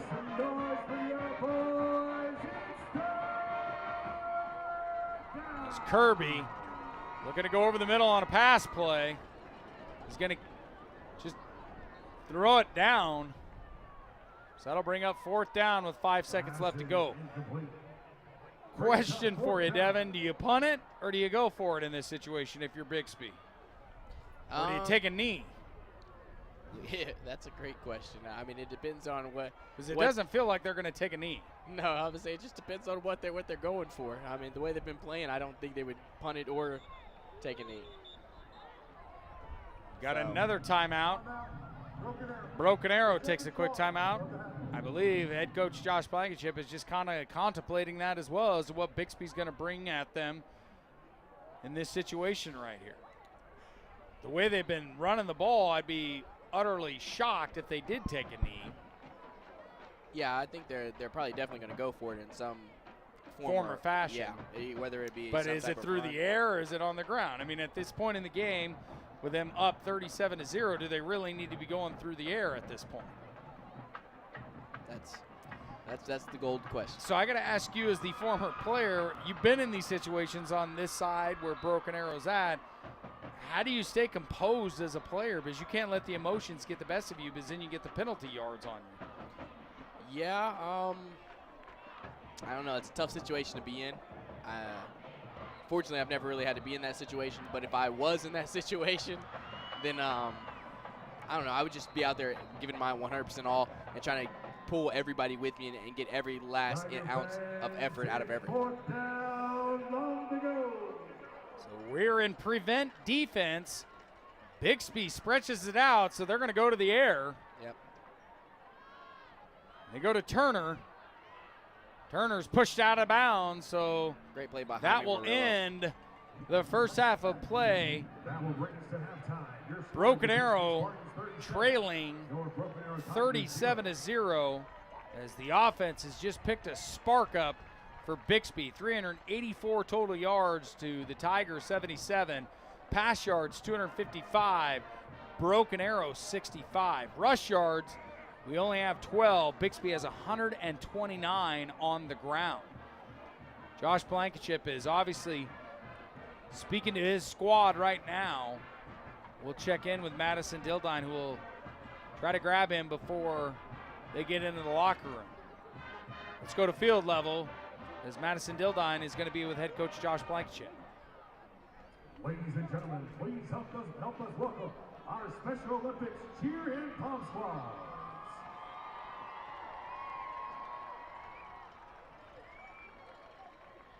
In that half, what do you need to do to capitalize on those? We don't want to give them any free stuff, and that was mainly what they were getting on those shots down the middle. Took a tailback down the middle unaccounted for. Stuff like that. We want to tighten up on that. I thought we played the run really well. I was really pleased with how we're defending that. Got to clean up in the secondary, have bad eyes. Offensively, we're still trying to find something, put a dent in what they do in the box. Big shot completed there to Tayshawn. Sophomore's really been growing up the past couple weeks, so pleased with that. Thanks, Coach. Thank you very much, Madison Dildine. Remember, you will not be able to watch the Pride perform at halftime due to contract restrictions. So we'll take a quick timeout on ArrowVision for halftime. Bixby on top, 37-0.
Let's hear it one more time for our Special Olympics cheer and pom team. Go BA!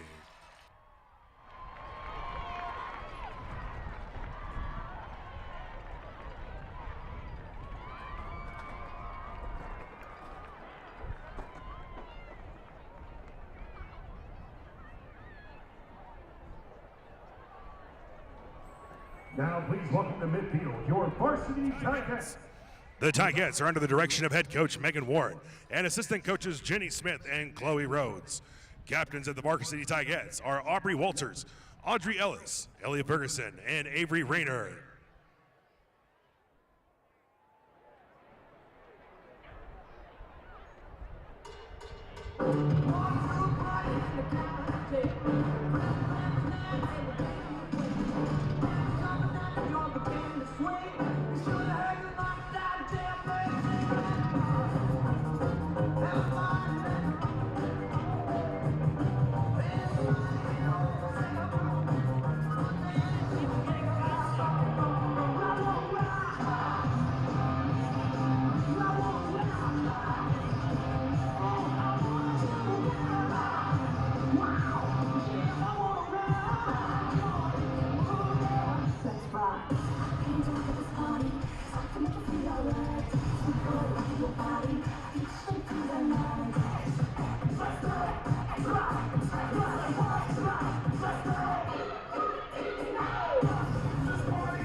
Let's hear it one more time for our varsity Tigers.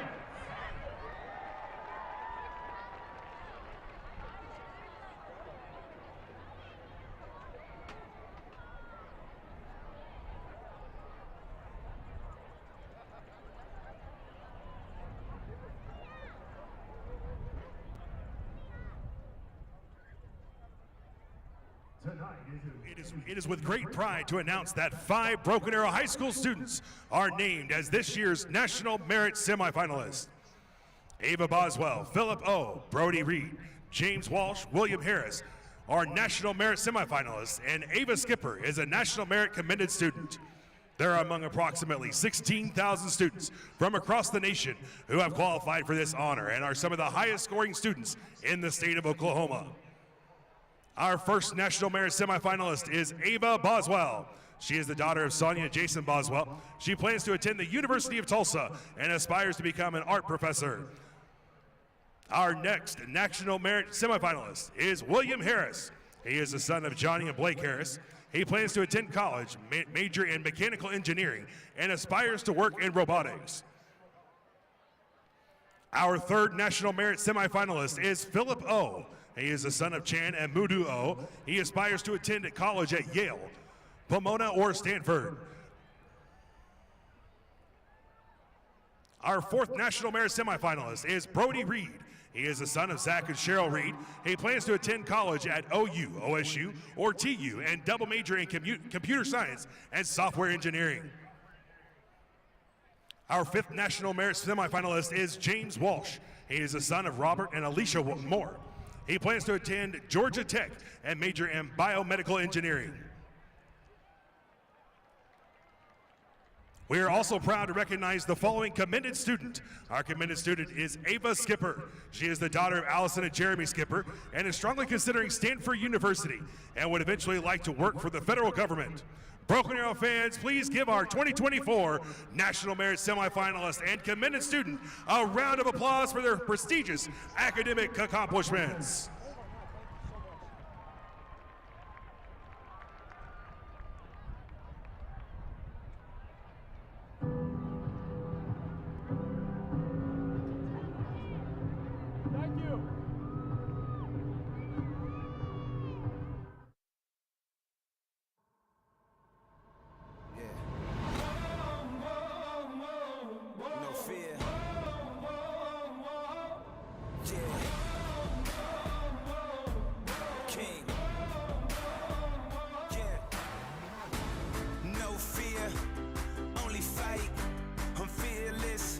It's only right, my head's up, I stay strong, forever young, may you live long, with perseverance, hold on and stand tall, never back down, with my back against the wall, I'm an overcomer, I overcame it y'all, I conquered every mountain, I've been through it all, yeah, I've been through it all,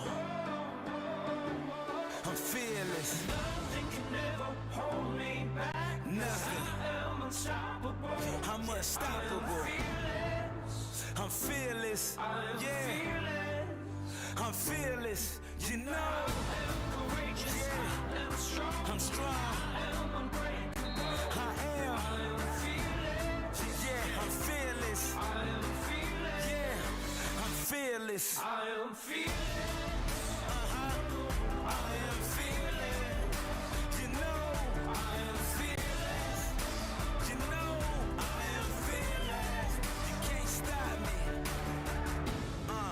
Gotta get up and go get it.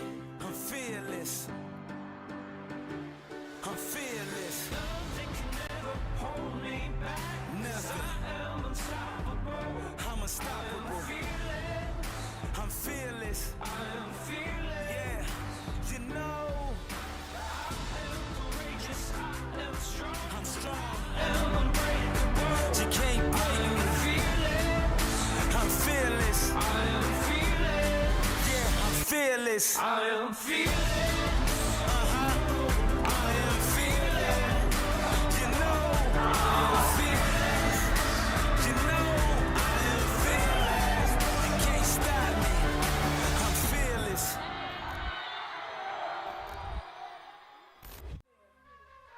They said we never make it here. Must be the top, ain't no one near. Ain't no one near.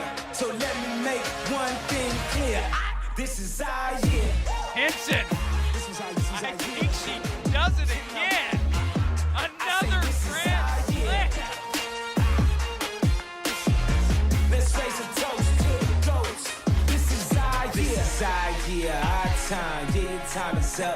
We just getting started. We ain't done. We just warming up. 365 all the time. Got their eyes on us. Right here, right now. year. This is our year. This is our year. Let's raise a toast to the GOAT. This is our year.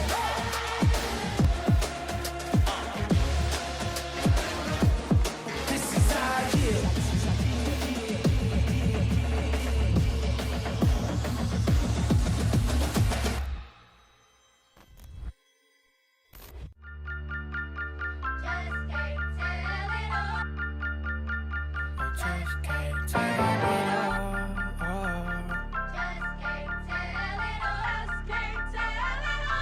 Yeah, I'm out stepping in the ring for the fight of my life. Hit my knees and I strap on my gloves. Boy, I've been prepping since like I was 7. And thing is, I'm already covered in blood. Walking in love, this for the ones who've been stuck in the mud. Searching for hope. Trust me, I know what it feel like to drown in my problems, but God came and threw me the rope. Can't wait to look in his eyes. All of my life, I've been battling lies. I found the truth and took off my disguise. Come from my head, I still live for the prize. Whoa, whoa, whoa. I was in the city on down.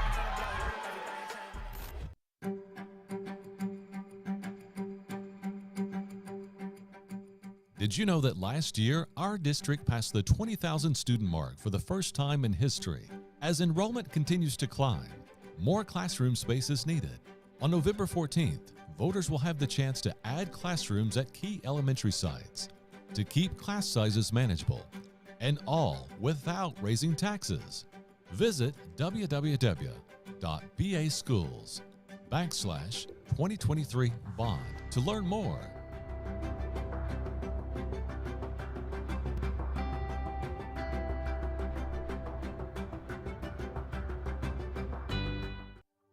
Celebrate 15 years of the Spotlight Series with the 2023-24 season.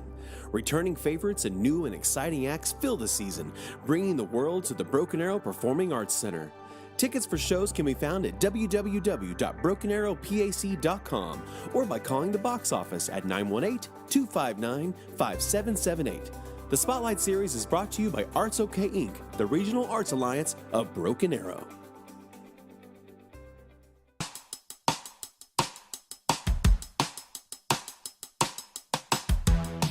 The Broken Arrow Public Schools Foundation is much more than the game of golf here at Forest Ridge. It's about enriching student lives and much more. One of the most impactful things to help the school district, and it provides a means to provide resources, money, curriculum, the volunteer hours that these people put in for the school district. It's priceless. Since the beginning in 1992, the foundation has awarded over $1 million to support Broken Arrow teachers and programs. Now in its 30th year, the impact has extended well beyond the school district itself.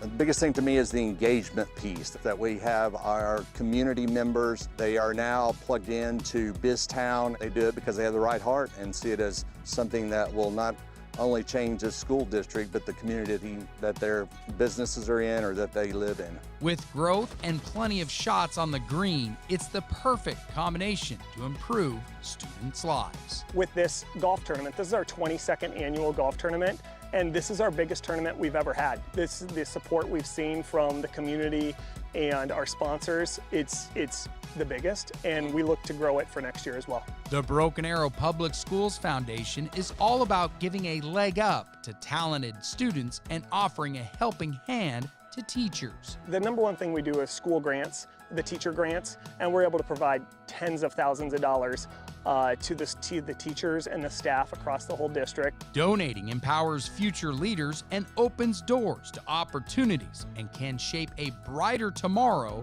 for the next generation. Again, you don't even have to have a student in the district or some retired teachers on there. It's got a great history, and we just want to make it stronger than ever. Enriching lives and empowering teachers and building a stronger community. The Broken Arrow Public Schools Foundation, where golf meets giving. At Forest Ridge for ArrowVision, I'm Dan Hawk.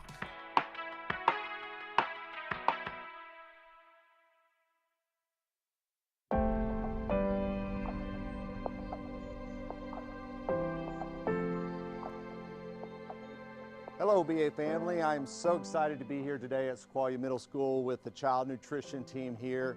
And because it's Child Nutrition Week, I just want to honor the job that you all do and all of our Child Nutrition department across the district. It's just amazing not only do you provide the food side of it, but you provide so much love to our students, and you care about them, and you take interest in them and the connections you're making.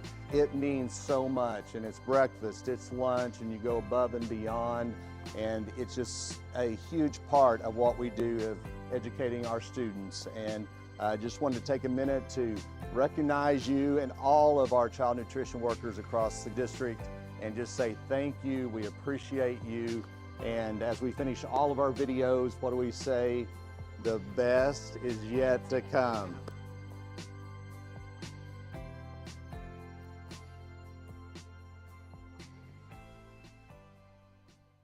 Hey there everyone, I have some exciting news to share with you. Power Washing of Tulsa is embarking on a game-changing journey that's all about partnership and excellence. I am thrilled to announce our new partnership with Oklahoma Facility Services. This is more than just a partnership, this is a collaboration that is set to redefine the way that we approach exterior maintenance. Our teams are joining forces to bring you unmatched expertise, innovation, and dedication. Picture this: cleaner parking lots, perfectly maintained landscapes, and stunning exteriors. Together, Power Washing of Tulsa and Oklahoma Facility Services are raising the bar in exterior maintenance. From commercial and residential properties, we're here to transform spaces and elevate curb appeal. This opportunity is truly exciting, and we can't wait to share more as we embark on this incredible journey. Get ready for a cleaner, more vibrant world with Power Washing of Tulsa and Oklahoma Facility Services.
I encourage them to come to work. I have a great group of people driving the bus. That management group over there is top notch. That's the best management group I ever worked for, that cares about you, cares about the student, make sure you have the proper equipment to do the job. Favorite part of my job, in the morning and in the evening when I say, good morning, have a good evening. Look forward to seeing you tomorrow.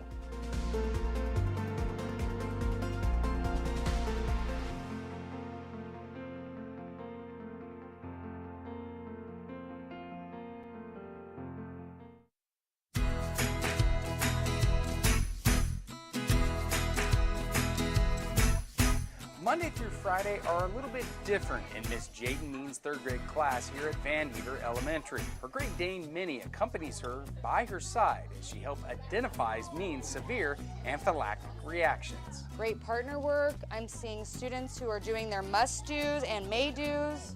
Miss Means loves teaching at Vandiver and has been teaching third grade for the past 4 years. Along with teaching, she has dealt with severe allergic reactions since she was 13 years old. Good, that's right.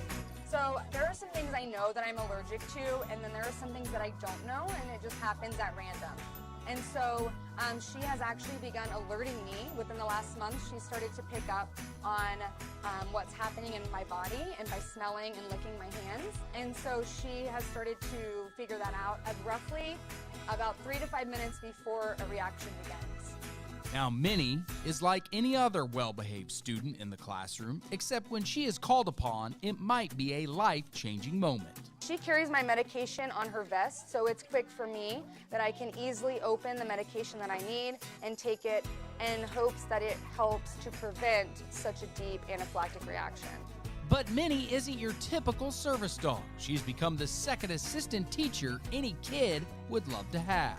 She really picks up on the kids being a family, so as we are just walking down the hallway, if she notices that we're not all there, she will wait and want me to wait until we all keep going down. So she's really picked up on who's in my class, who's supposed to be there, and she just pays attention to my surroundings and helps me.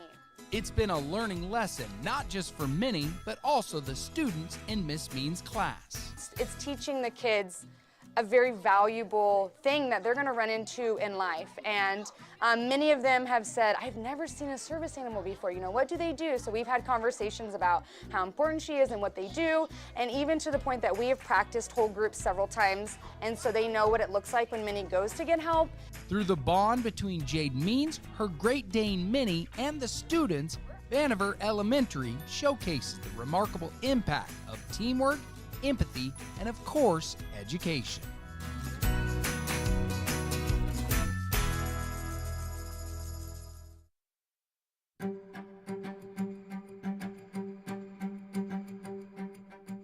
Did you know that last year, our district passed the 20,000 student mark for the first time in history? As enrollment continues to climb, more classroom space is needed. On November 14th, voters will have the chance to add classrooms at key elementary sites to keep class sizes manageable, and all without raising taxes.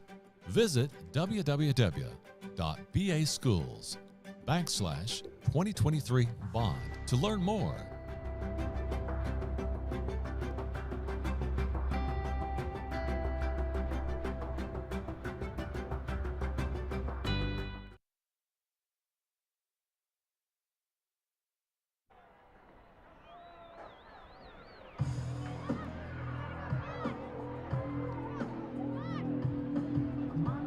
And welcome back to Tiger Memorial Stadium. We're out under 30 seconds to go till we begin the second half. Broken Arrow trailing Bixby 37-0.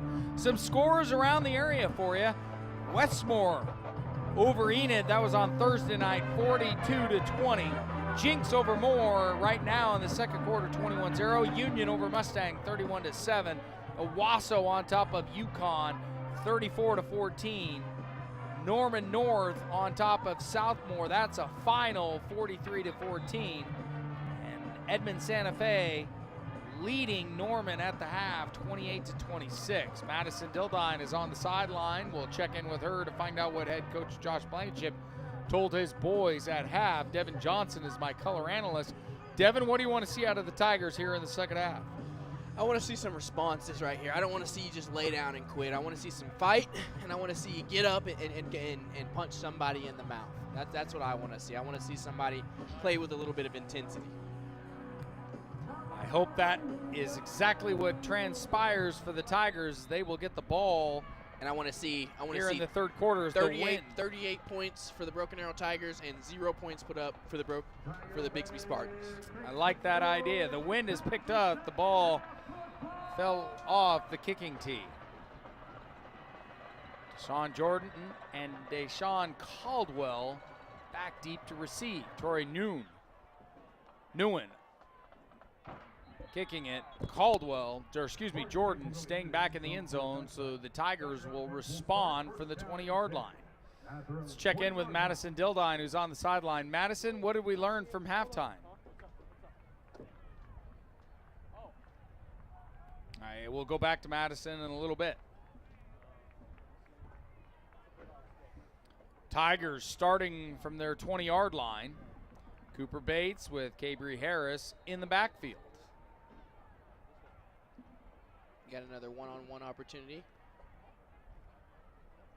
Tayshawn Jones-Wade on the far side. They're going to hand it to Harris. Harris, nothing doing, back to the line of scrimmage. Cooper Parker on the tackle. No gain on the play brings up second down and 10. Second down and 10 for Broken Arrow.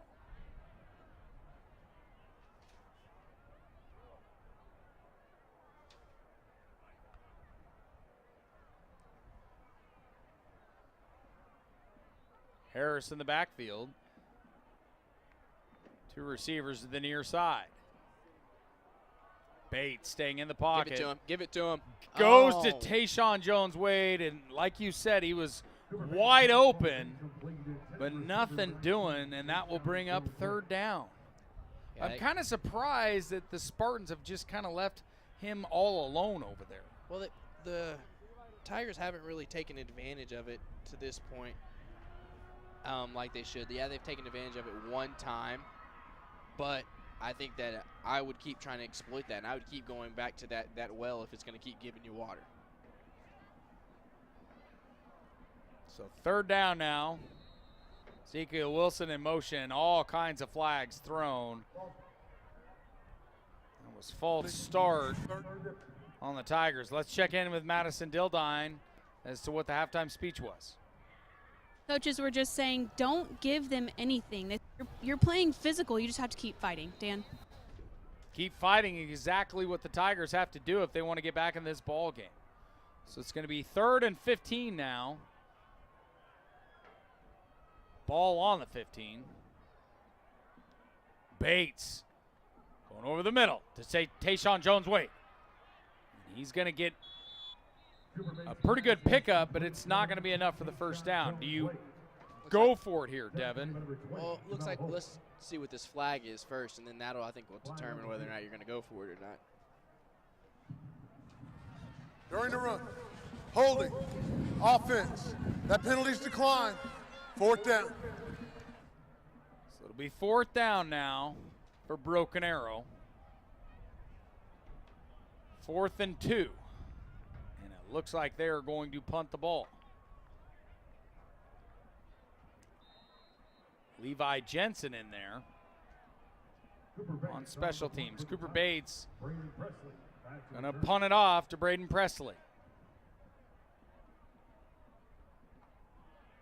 Not a great punt. That one goes into the Bixby sideline, into the stands. Not the best punt for the Broken Arrow Tigers. And Bates is getting a little coaching on the sideline as to where he punted that ball. That ball only went 7 yards. That may be one of those ones, Dan, that they may have been better off just trying to go for it. So, first down for Bixby inside the 40.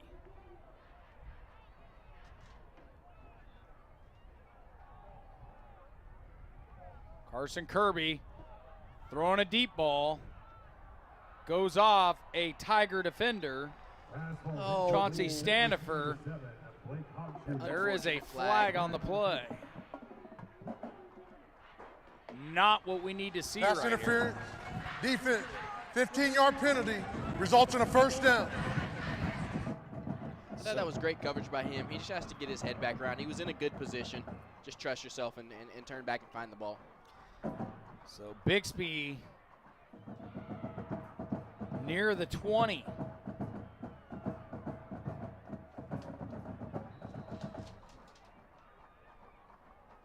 It's Carson Kirby with one man in the backfield, and that is Jet Turner.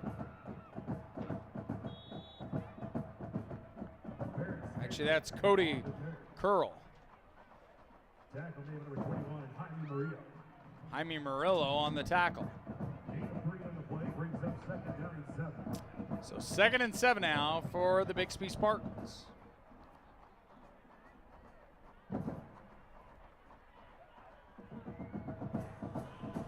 Direct snap to Cord Nolan.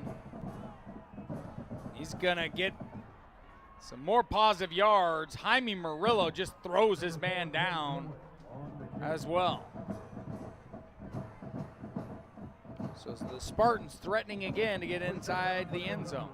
You know what, Dan? I've really learned to like Jaime Murillo. He's kind of, he flies around, and he's one person on that defense that I know is playing with everything he's got. Carson Kirby not going to get anything doing there on the flag. Offense, 5-yard penalty, 3rd down.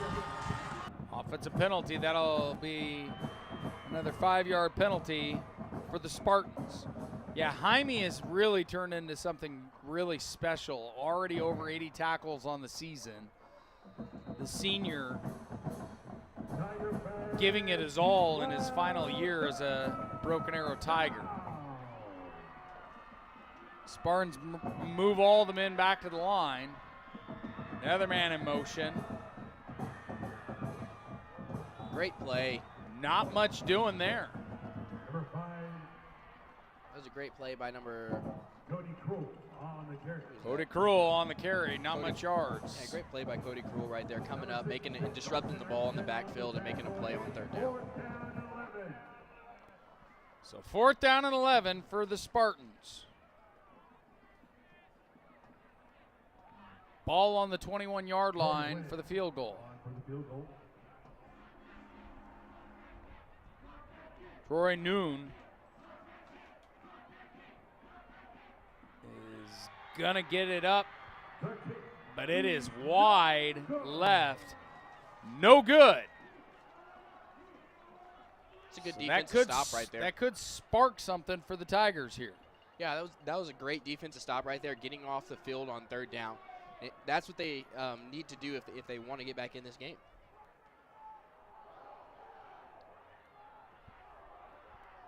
So 8:47 to go here in the 3rd quarter, and the Tigers will start from the 20.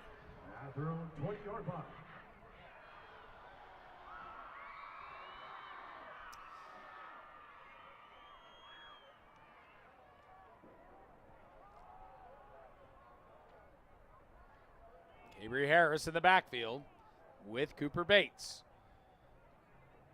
Bates is going to roll out, but he is brought to the turf by Sam McCormick. And that clock is now under 9. They're kind of doing the same style of football, Devin, that they did in the first half, which is just slow man football. Yeah, just slowing it down, playing at their pace. I think that's the way to go. Again, I would still attack number 20 on the top side and just keep getting that one-on-one to the field. But to get back in this game, do they need to speed it up a little bit? You have to have success to get back into the game, and right now they haven't had enough success to get back into the game. As Gabriel Harris on the carry. didn't get much there. Tackle made by number 57, Cason Hatley on the tackle.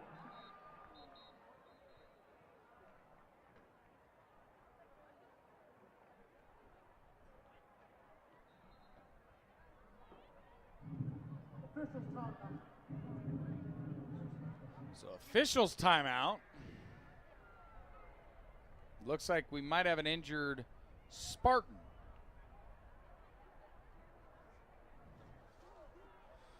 And that is Cason Hatley, who made the tackle.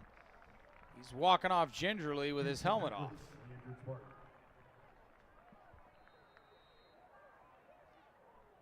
And that clock will restart now. And we're down to 7:43 to go till the end of the third quarter.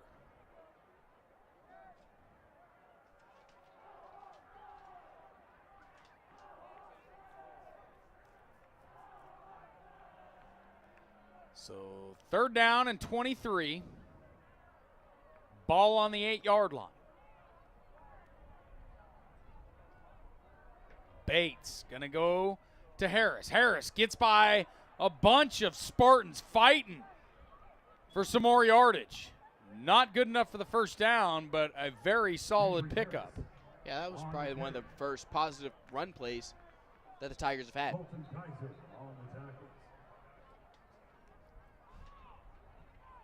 And it'll bring up 4th down, even though Harris with some solid running ability.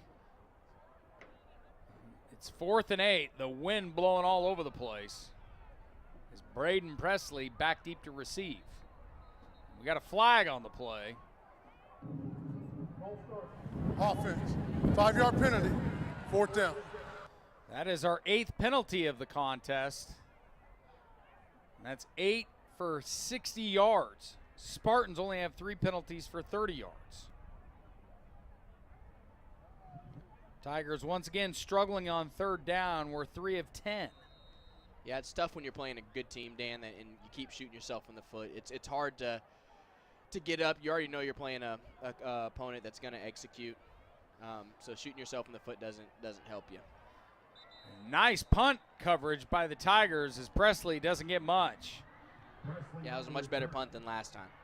Great job by the Tigers there. So the Spartans will take over for their 2nd opportunity here in the 3rd quarter. And there is a media timeout, so we'll take a quick timeout as well. You're watching Broken Arrow Tiger football on ArrowVision. They trail 37-0. Matthews Ford in Broken Arrow has been collaborating with Broken Arrow Public Schools since 2016. Through this partnership, Matthews Ford sponsors the Broken Arrow Teacher of the Year Award by providing a courtesy car for the winner to drive throughout the year. We'd like to recognize Matthews Ford for their efforts in supporting educators and being a valuable community partner with Broken Arrow Public Schools. This support sets a great example of how local businesses can work together with our school system to create a better future for all. At Ascension St. John, you'll find advanced heart care, brain and spine care, and personalized cancer care. And we excel just as much in the things that can't be measured. Listening more closely, caring more compassionately. Life happens in a hurry. Our money experts will help you keep up. TTCU Federal Credit Union. Life is better in balance. While you are teaching someone special the nuances of keeping the wheel steady, we can provide you means for you to maintain financial equilibrium. First National Bank of Broken Arrow. First people put people first. And welcome back to Tiger Memorial Stadium. Broken Arrow trailing 37-0. As Cody Curl on the run there. Get some positive yards, roughly about 5 or 6 yards on the play. That'll bring up 2nd down for the Spartans. You know, they haven't really ran the ball that much, 133 total yards. The Tigers have done a great job today, Dan, of containing the run. Maybe not so much the passing game is where they've kind of got their eyes in the backfield. And maybe not one as far as like the passing game goes. That one went right to Chase Kirby, but it went right to his head because he wasn't paying attention. Hey, talk about some accuracy right there by Carson Kirby. That was to his little brother. That was talk. You think he'll say something about the game after that? I don't know. Brotherly love runs deep every now and then. I believe that's his brother. That's funny. Kirby readjusting the line. 2 receivers to the near side. That is to Curl again. Oh, they're going to try to give him the 1st down. And Jaime Murillo on the tackle. What a generous spot. Wow. That was an amazing spot there. Under 6 minutes to go here in the 3rd quarter.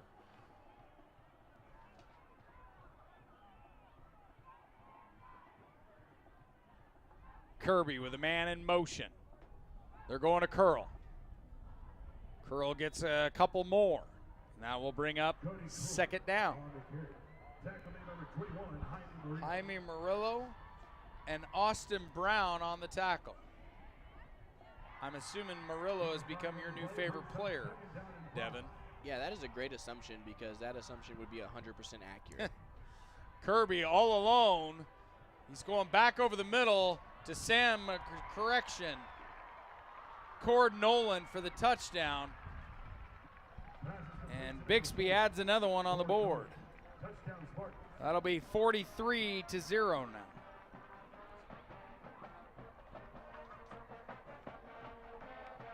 Yeah, it seems like the Tigers keep losing on the back end. The eyes are in the wrong spot. I mean, I don't know really what else to say about that except you got to get your eyes out of the backfield. The quarterback's not throwing you the ball. The quarterback's throwing the receiver the ball. So figure out where the receiver is and play the ball, and play the receiver, and then you can play the ball. Nolan over 100 yards. That his second touchdown of the ball game. As Broken Arrow tacks on the extra point, that makes it 44-0. Let's pause on ArrowVision. You're watching Broken Arrow Tiger football. Racing towards the end of the month? Ask about our early pay options.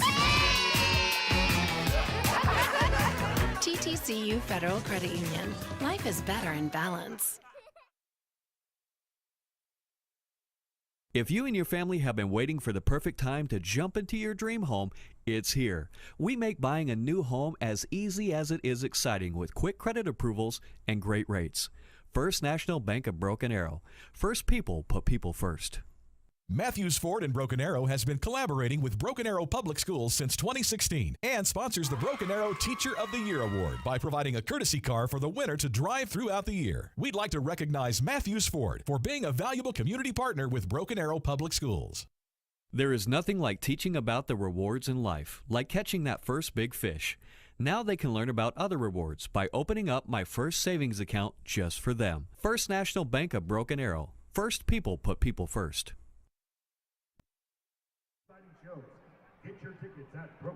And welcome back to Broken Arrow Tiger football. Tigers trail here in the third quarter, 44-0.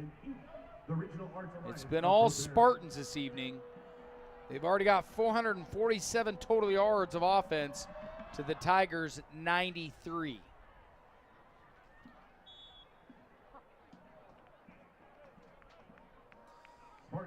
Rushing department for the Spartans, 148. Broken Arrow, 15.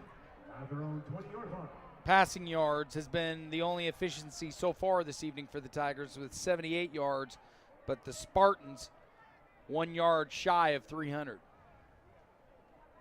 This might come as a shocker, Dan, but you know what I would do right here? I would go to Tayshawn Jones-Wade. I would let him be on a one-on-one island up there with number 20. And just let him go one-on-one up there and throw the ball up and just see who goes and gets it. He's been very effective. He's averaging almost 13 yards a play. Because I'm just going to be frank here, call a spade a spade. We haven't been able to move the ball running the ball.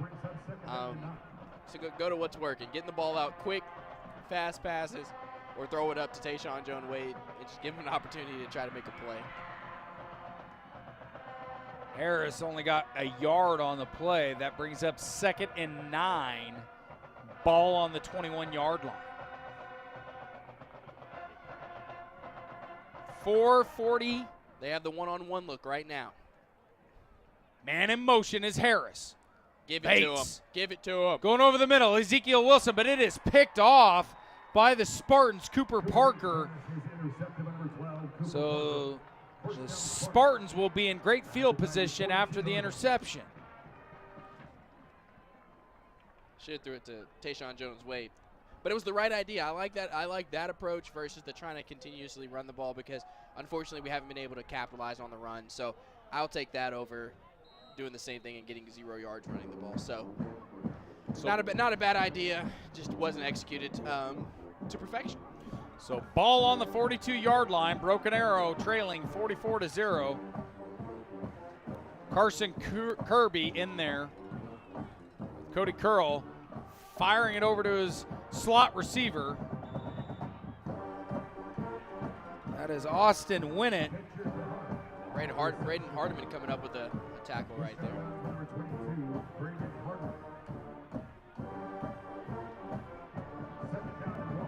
So 2nd and 1 now for the Spartans. They go to Cody Curl. Curl gets the first down and brought down outside. And Braden Hardiman on the tackle yet again. So that will restart the clock. And now we are under the 5-minute mark here in the 3rd quarter.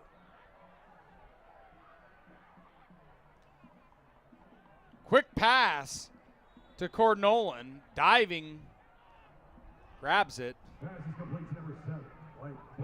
Tigers shuffle in. A handful of linebackers and linemen out. Looks like Josh is bringing in a lot of the younger classmen to get some minutes. Yeah, I see on the offensive side right now, Kirby is doing a great job of getting the ball out quick, which is putting the DBs in a tough situation. Kirby with one man in motion. That is Jarrett Vaughn. That was a great job by Kirby. I mean, Cody Curl comes out to receiver, and Tigers unable to get Curl, who just runs into the end zone. He found a hole right up the middle, Devin, in for the touchdown. And that is going to make it 50-0. Let's talk about the IQ of Kirby right here real quick. So just now he had 2 people that went in motion, okay? So when you have 2 people go in motion, that becomes an illegal motion or an illegal formation. But what Kirby did is he made it look like they were changing formations in the shift. So he made both of them stop and re-come set before he snapped the ball because one of them was in the wrong. They weren't supposed to both be moving. So let's just talk about the IQ of Bixby's quarterback there. That's something that goes unnoticed that a lot of people don't even notice, but that's what type of efficiency that Bixby is working with. They're working with a kid who understands the game of football, that he knows that if both of these 2 people do not come set and reestablish being set, that there will be a flag thrown. Is that something that you can teach, or is it just common knowledge that you gain after playing the game of football? I wouldn't say that's even, I don't know if you teach it or if it's common knowledge. It's just one of those things that, like, you have to understand the game, and you have to understand what you're doing and the rules of what's going on to understand what was happening. And like that play right there, probably there's everybody watching right now probably didn't even notice what I was just saying. Right. And what I just said and I explained it, probably still went over a lot of people's heads. It made a lot of sense to me, though. But just the QB awareness of knowing what's ahead on the next play. Exactly. Like, so he knows that if both of these 2 people do not come set, because they're both not supposed to be motioning, if they do not come set, then it's going to be illegal motion, and there's going to be a 5-yard penalty thrown on the play. So that was just a good IQ, and that's something I wanted to point out right there. I thought that was great by the Bixby quarterback, and that's just a testament to what they have at the quarterback spot. Son Jordan drops it this time. Doesn't matter, though. Tigers will start it from the 20-yard line.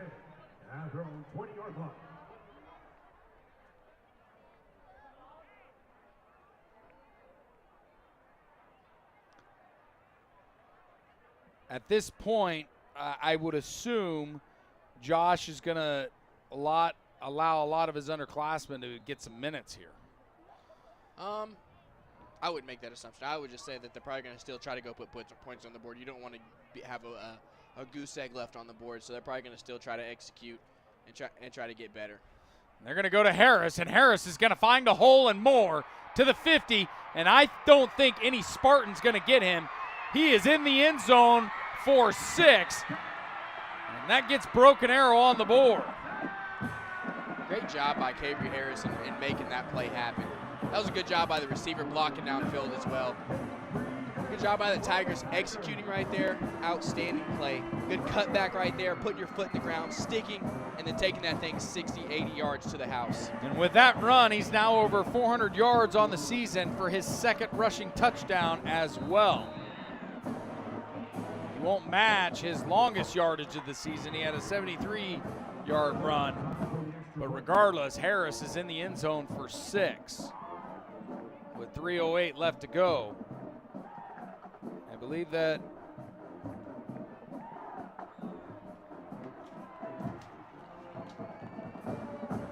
the extra point, that was Hunter Martin's. So with that, Tigers trail now 51-7. Let's take a quick timeout. You're watching Tiger football on ArrowVision.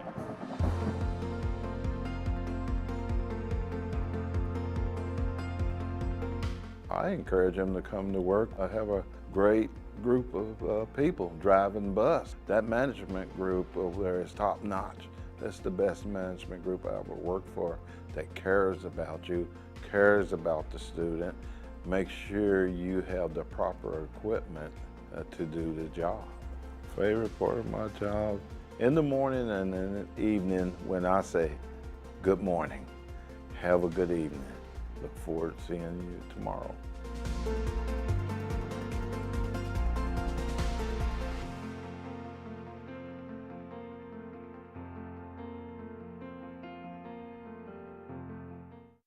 Isn't it nice to know that you can spend your weekend any way you like?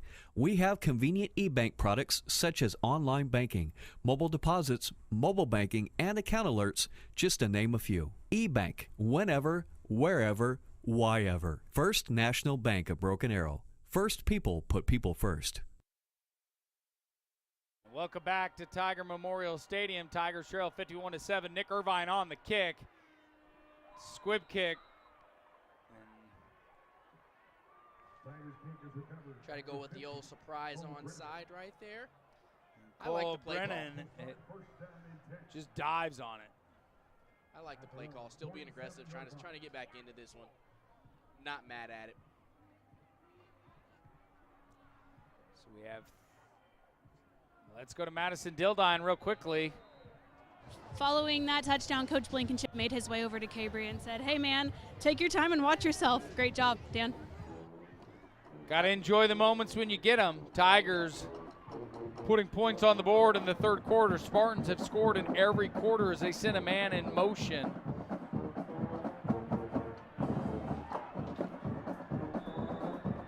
That is Stone Turner. Going to pick up a first down.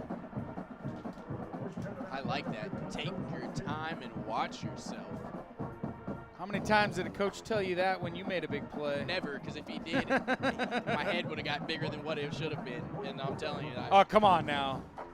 That would have been a bad one for everyone. Trey Pauly in at running back now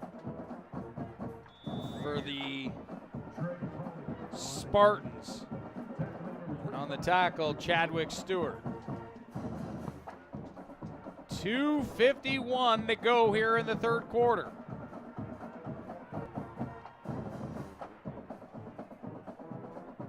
We have a new quarterback as Barrett Stanley, the freshman, in at quarterback for the Spartans.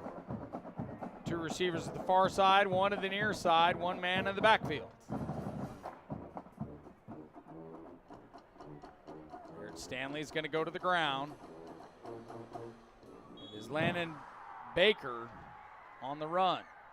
It's going to bring up second down.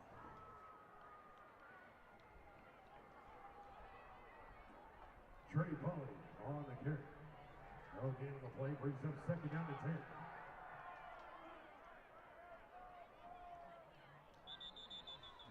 Flag movement. It's going to go against the Spartans here. Offense. 5-yard penalty. Second down. And I think a lot of this is just because of the fact that the Spartans have unloaded their underclassmen opportunity to get minutes here.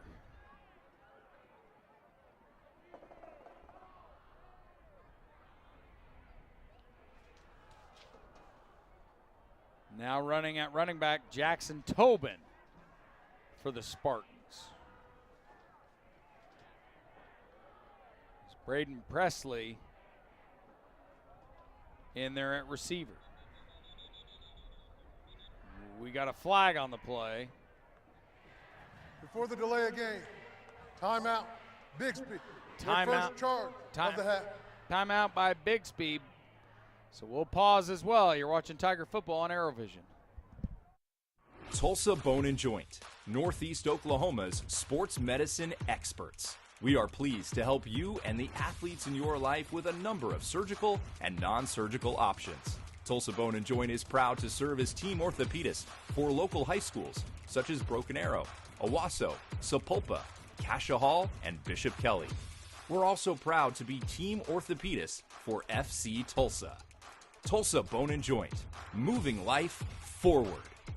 Isn't it nice to know that you can spend your weekend any way you like? We have convenient e-bank products such as online banking, mobile deposits, mobile banking, and account alerts, just to name a few. E-bank, whenever, wherever, whyever. First National Bank of Broken Arrow. First people put people first. Racing towards the end of the month? Ask about our early pay options. TTCU Federal Credit Union. Life is better in balance. And welcome back to Tiger Memorial Stadium. Broken Arrow on a reverse play on Stone Turner. And that's going to bring up second down. As we are under 2 minutes to go here in the third quarter. As a reminder, Broken Arrow softball ended their season with a loss in the semifinals, 6-2 to Southmore. Lady Tigers finished the season 31-5. So Randall King, another successful season, just unable to get to that state championship game, losing to Southmore in the semifinals. But they did finish the year 31-5, so got to give a big shout out to them. We'd also like to thank our One Club sponsors, TTCU Federal Credit Union, Ascension St. John, Broken Arrow, First National Bank of Broken Arrow, Matthews Ford, Tulsa Bone and Joint, Quick Trip, and the Arrow Group. Spartans going back to the ground game. It is Trey Pauley, the 5'11", 184-pounder. That's going to bring up fourth down. I think that's turnover. That was fourth down. The board said third down, but the down marker said fourth. Thank you for backing me up there, Devin. You're welcome. That's my job. So 22 seconds to go here in the third quarter. Bates is still in there with Cabry Harris. Nick Irvine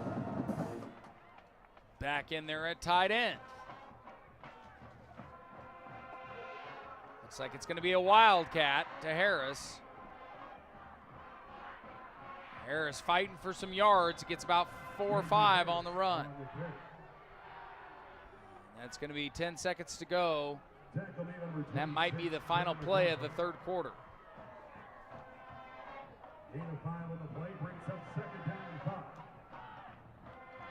Harris approaching the 100-yard marker. And that will end the third quarter with the Tigers getting one back. They still trail 51-7. Let's take a quick timeout on ArrowVision. Tigers trail 51-7.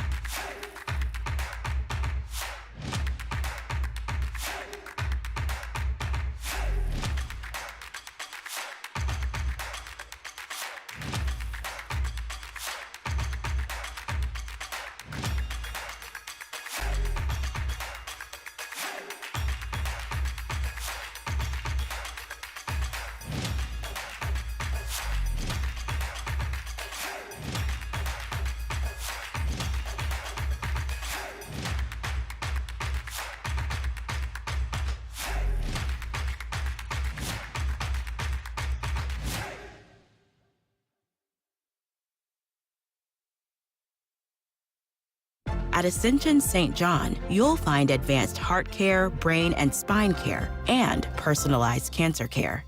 And we excel just as much in the things that can't be measured. Listening more closely, caring more compassionately. Life happens in a hurry. Our money experts will help you keep up. TTCU Federal Credit Union. Life is better in balance. Welcome back to Tiger Memorial Stadium. Gage Donnelly almost making the kick for cash. I've been told Madison Dildine got some advice on how he can make that kick. Guys, Hunter Martins was standing right next to me, and he said he was in the indoor with Gage on Wednesday for a student council thing, and he was trying to coach him through it, and when he walked out there, Gage was still in his Air Force Ones, and Hunter's on the sideline screaming, "I told you to do it barefoot. Why aren't you doing it barefoot?" But needless to say, I think Hunter just won a bet. That's good. How about that? That was an impressive kick. Hit the upright in the middle. He almost made it. He almost made it for kick for cash. Closest one we've had all year. It is the first one, yes. Is first down by Cabry Harris to start the fourth quarter. And the student section still into this ball game in the jungle. Yeah, the student section is undefeated. Got to give them props because I know the weather has definitely gotten chillier down on the sideline. Bixby student section has dwindled, but the Tiger student section is on fire. They have been roaring all night as Harris gets back maybe a yard. Tackle made number 32, Ashton Dixon. Ashton Jensen on the tackle. Gain of 1 on the play brings up 2nd down and 9. So 2nd and 9.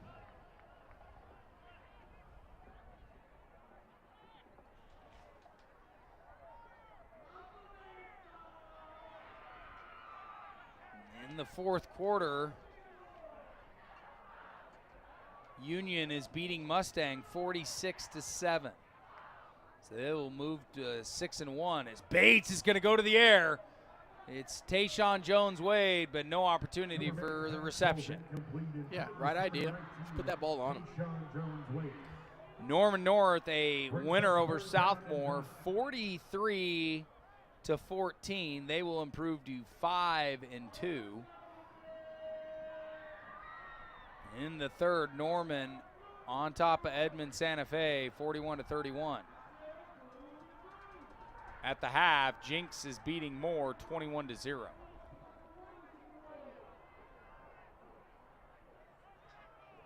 So Bates with 2 receivers on the near side. Man in motion, it's Tayshawn Jones-Wade. Going back over the middle. No opportunity for Gatlin Farrell. Deshaun Jordan nearly had an opportunity to get the tip, but no go. Good play call.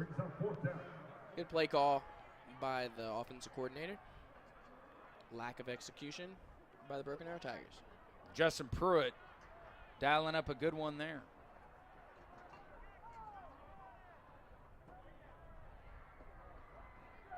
.10:40 to go as Bates will boot it into the wind, and he gets the effort of the wind as well. Braden Presley not going to pick that one up. That's going to go into the end zone. Spartans will start from the 20. We'll take a quick timeout. You're watching Broken Arrow Tiger football on ArrowVision. They trail 51-7.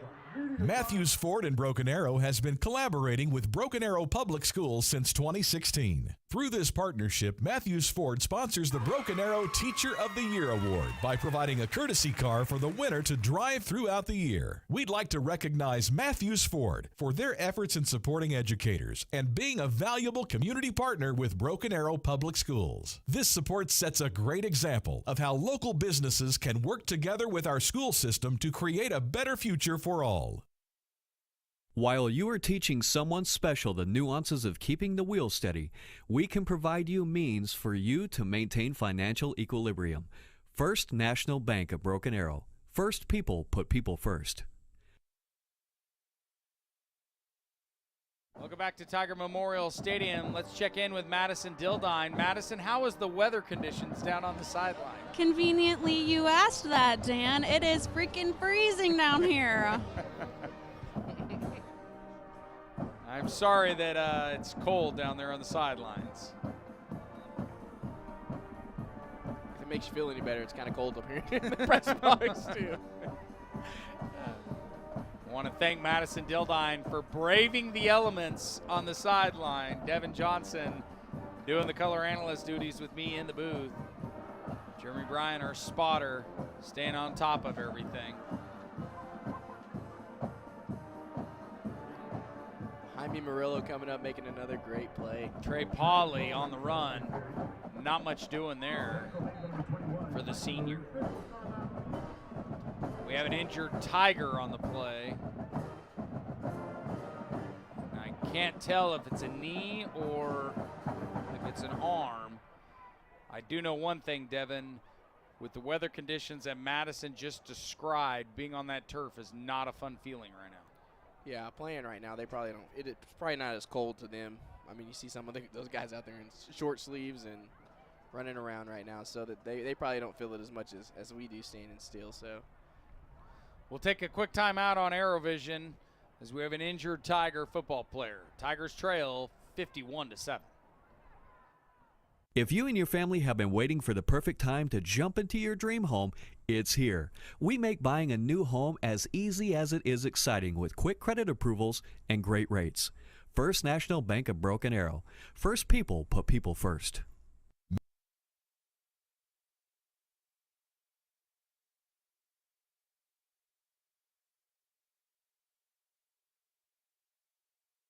And welcome back to Tiger Memorial Stadium. Caden Moody shook up on the play. Now off on the sideline.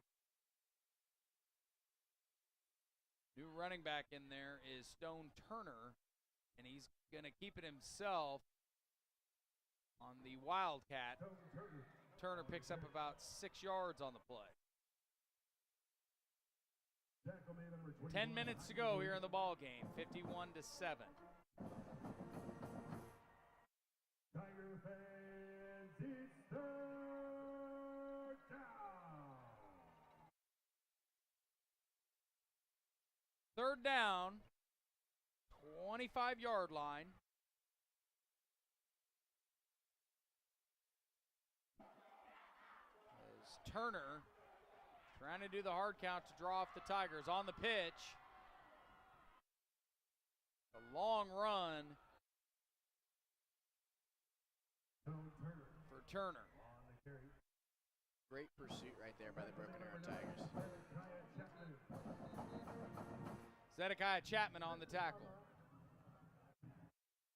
Looks like there's another shaken up Tiger on the field.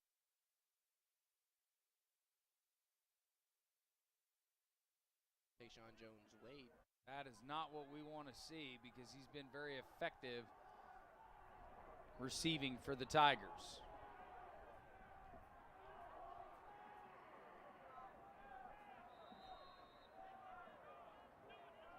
No, that had to be someone else, because Tayshawn Jones-Wade back deep to receive. I believe that was Cash Overby, the injured Tiger.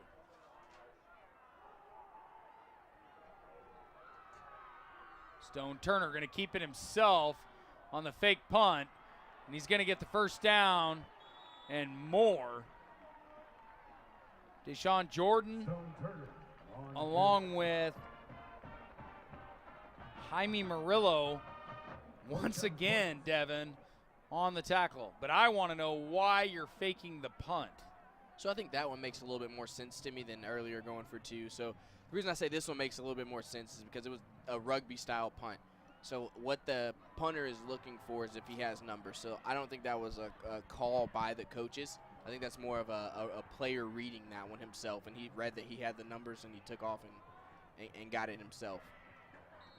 Well, I would assume at this point in the game, this game is well in hand, that they wouldn't be going for two or doing trick plays to run up the score at this point. Yeah, that's what you would assume, but crazier things have happened. That's what I've said. I've said it many times. There's been crazier things we've seen happen. So,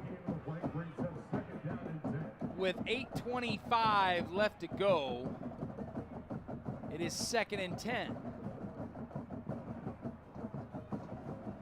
We're going to go to Stone Turner again. Turner getting some blocks and just brought down by Jaime Murillo yet again. How many tackles does Jaime Murillo have? That is the question. Because I'm telling you, that dude is flying around. I bet you the only person who's happy that he went for it on 4th down was Jaime Murillo. He just loves to hit. I get more tackles. Turner now gets maybe 1 or 2 on the play, as we're down to 8 minutes in the ball game.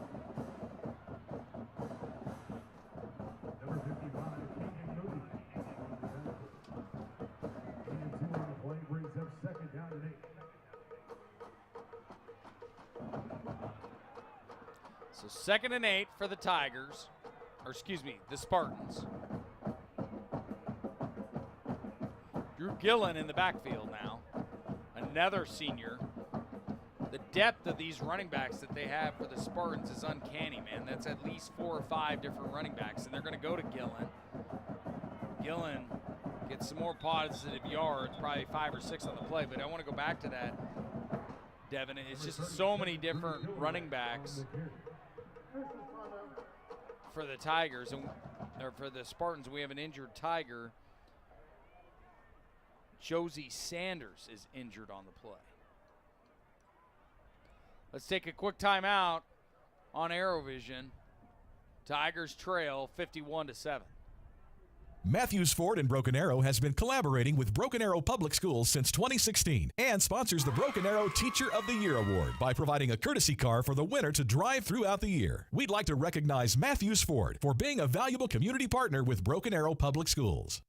There is nothing like teaching about the rewards in life, like catching that first big fish. Now they can learn about other rewards by opening up my first savings account just for them. First National Bank of Broken Arrow. First people put people first. Your side hustle keeps you moving.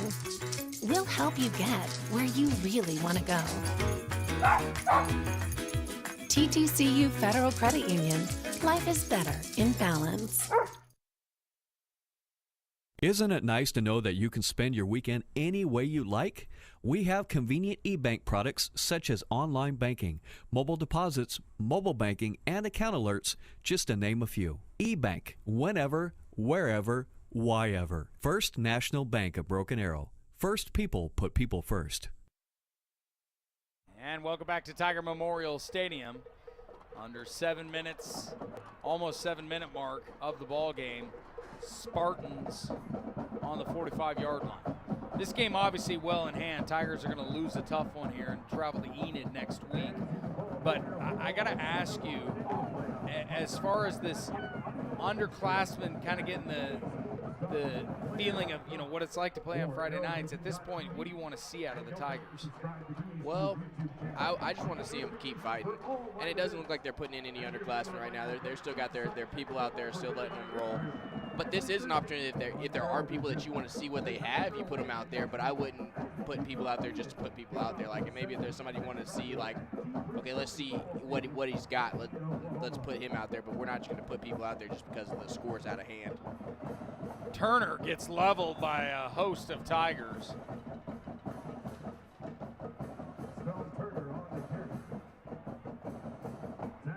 That was Cody Watson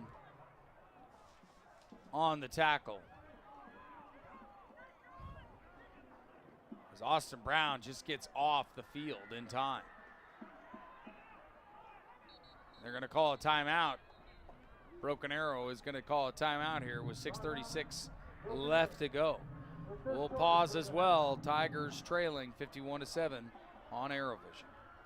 Tulsa Bone and Joint, Northeast Oklahoma's sports medicine experts. We are pleased to help you and the athletes in your life with a number of surgical and non-surgical options. Tulsa Bone and Joint is proud to serve as team orthopedist for local high schools such as Broken Arrow, Owasso, Sapulpa, Cascia Hall, and Bishop Kelly.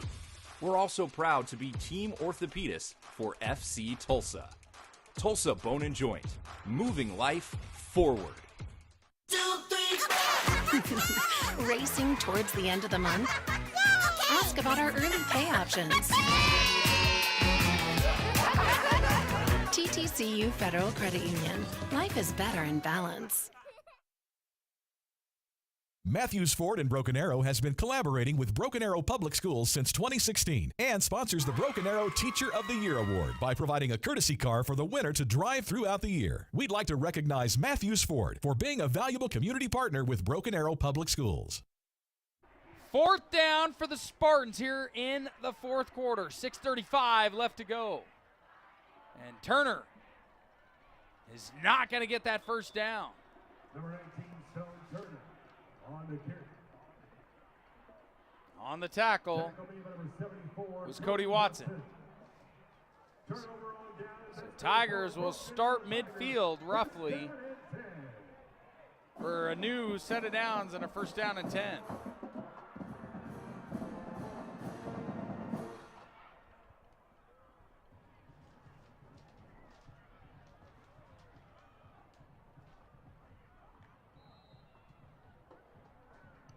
Levi Jensen in there. And Jeremy Satemba now in at quarterback for the Tigers. And they're going to go to Jensen. Gets 3 yards on the play. That was a hard run. I like yes, that. it was. Jensen, just a sophomore, 5'8", 165 pounds.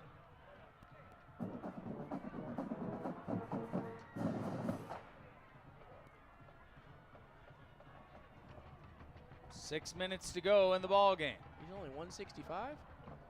He looks like he's about 185 at least. Let's give him another 20 then. They go to Jensen again. Levi Jensen on the carry.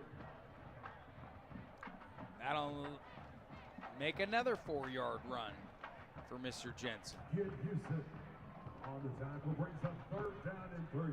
So 3rd and 3, ball on the 45. Gatlin Farrell on the far side.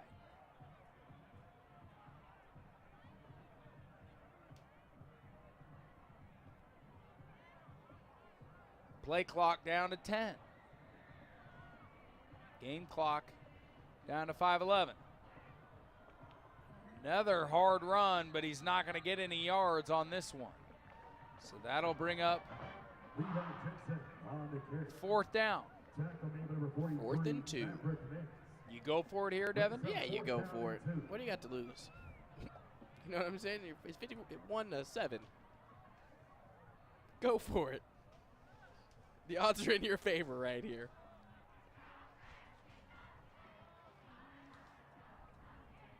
Nick Irvine in there. Along with Tayshawn Jones-Wade and Deshaun Jordan on the near side. And they're going to go to Tayshawn Jones-Wade, and he's unable to hang it on. So that'll be a turnover on downs. Spartans ball on the 45. Turnover on downs, 1st down Spartans. At their own 44-yard line. It's a party in the student section. But I'm assuming when you were playing, you never even heard it. No, but that is a testimony to J.J. Dajamski.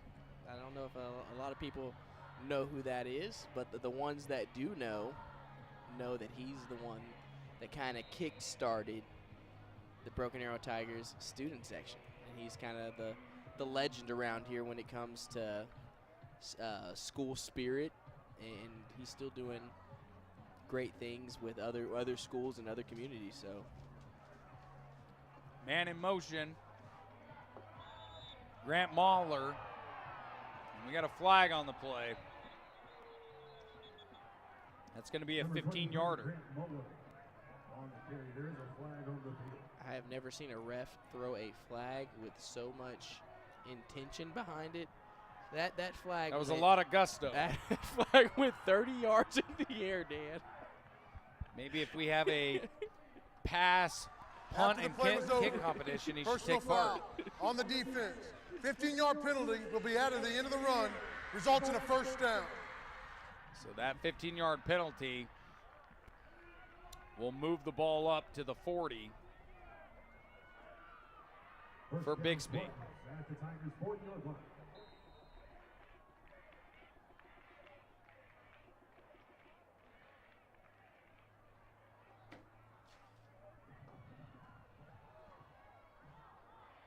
Barrett Stanley in there at quarterback, and he is brought down hard. Ashton Dixon on the carry. Not much doing there. 4 minutes to go now.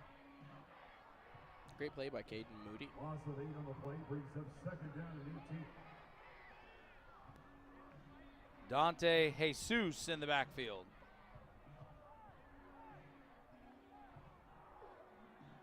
That clock is under 4 minutes to go.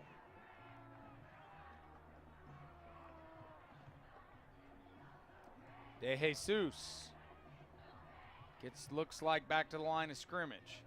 So looking ahead, Tigers are going to have to travel to Enid this next week. You've played at Enid before. I've heard that it's not always the greatest place to go play, Devin.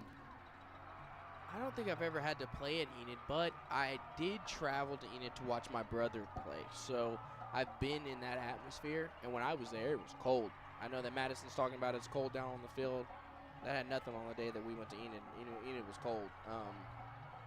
But it is a travel, dude. It's a drive. You gotta go up a little bit on the northern side of the state, so that's always fun to drive. But yeah, it was an experience.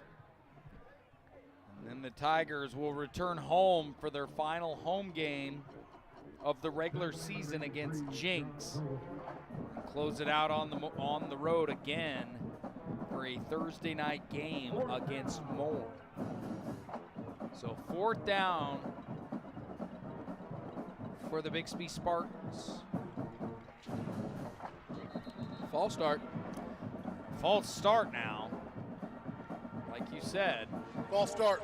Offense. 5-yard penalty. 4th down. This guy has been reffing for a long time.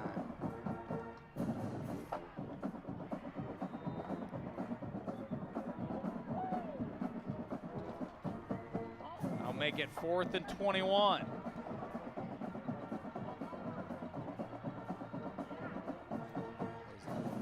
Deontay De Jesus in the backfield. It's going to be a toss to another running back, Ashton Dixon. Number 32, Houston. On the carry, turnover on downs. That's good for a Broken So that is not going to get to a first down, so Sparty will turn it over on downs. And with 2:05 left to go, Broken Arrow will get another chance at it.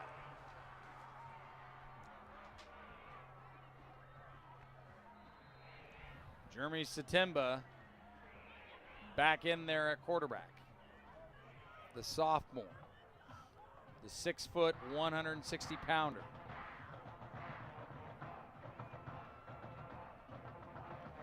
They're going to go to Jensen.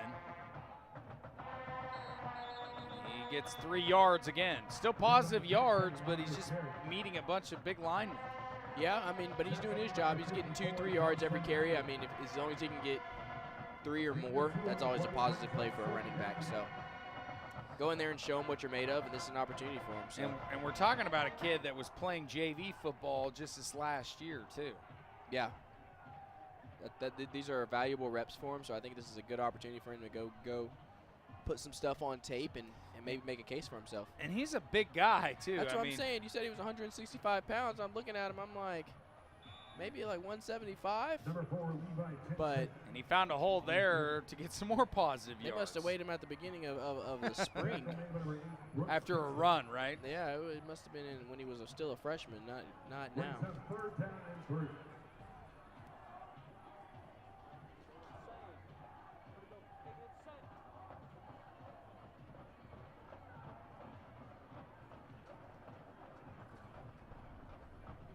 Satimba with Jensen in the backfield. We got 51 seconds left to go here in the ball game. Jensen maybe a yard on the run. It's a tough one. Didn't have anywhere to go. Brings up 4th down.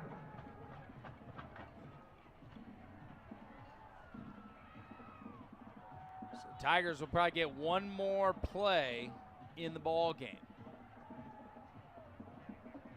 Potentially. That might be the final play of the game, and I think it is. Tigers are coming off. So the Tigers will fall to Bixby tonight, 51-7. That's their third loss in a row. They travel to Enid this next weekend. Some final stats for you. Cooper Bates, 8 of 17, 78 yards. Gabriel Harris, almost 100 yards, 97 yards on the ground with 1 touchdown. Bixby, 547 total yards of offense to Broken Arrow's 203. Passing yards, 335 to Broken Arrow's 78. Rush yards, 212 for Bixby, 125 for Broken Arrow. Carson Kirby, 15 of 18, 303 yards, 5 touchdowns through the air. Cody Curl, 1 touchdown on the ground. Receiving, Garrett Vaughn, a touchdown. Cord Nolan with 2 touchdowns. Jet Turner with 1. Yetzel Perez with 2. Tigers fall tonight, 51-7. They travel to Enid next week. I want to give a shout out to the ArrowVision crew, Antonio Hurling, our stream director, Greg Spencer, director of ArrowVision, Blake Shy, producer and engineer, Sean Hill for taking all the great photos, Devin Johnson, our color analyst, Madison Dildine, braving the weather elements on the sideline this evening. Scarlett Jackson, our TD, Jeremy Bryan, our spotter, and Skip Hyde, our stats. And I'd also like to thank all the students running the cameras this evening. And once again, I want to thank our One Club sponsors, TTCU Federal Credit Union, Simpson St. John, Broken Arrow, First National Bank of Broken Arrow, Matthews Ford, Tulsa Bone and Joint Quick Trip, and the Arrow Group. Devin, any final thoughts on tonight's loss to Bixby? Tonight was a tough one. It's not the end of the world, though. You got to get back to work on Monday. Get back on it. Don't dwell on it. Let it go. It is what it is. It's part of it. But you got to get better. You got to get better. There's not a choice. You have to get better. But great job tonight, Dan. You did great. Madison Dildine down on the field killed it. So great job. And once again, the final score, 51-7. Bixby is your winner. The next time you'll hear us on ArrowVision will be next Friday at Enid at 7 p.m. Also a reminder, the softball team lost to Southmore in the semifinals 6-2. They finished the season 31-5. Or excuse me, they finished the year 31-5. That will do it at Tiger Memorial Stadium. I'm Dan Hawk. Until next time, go Tigers.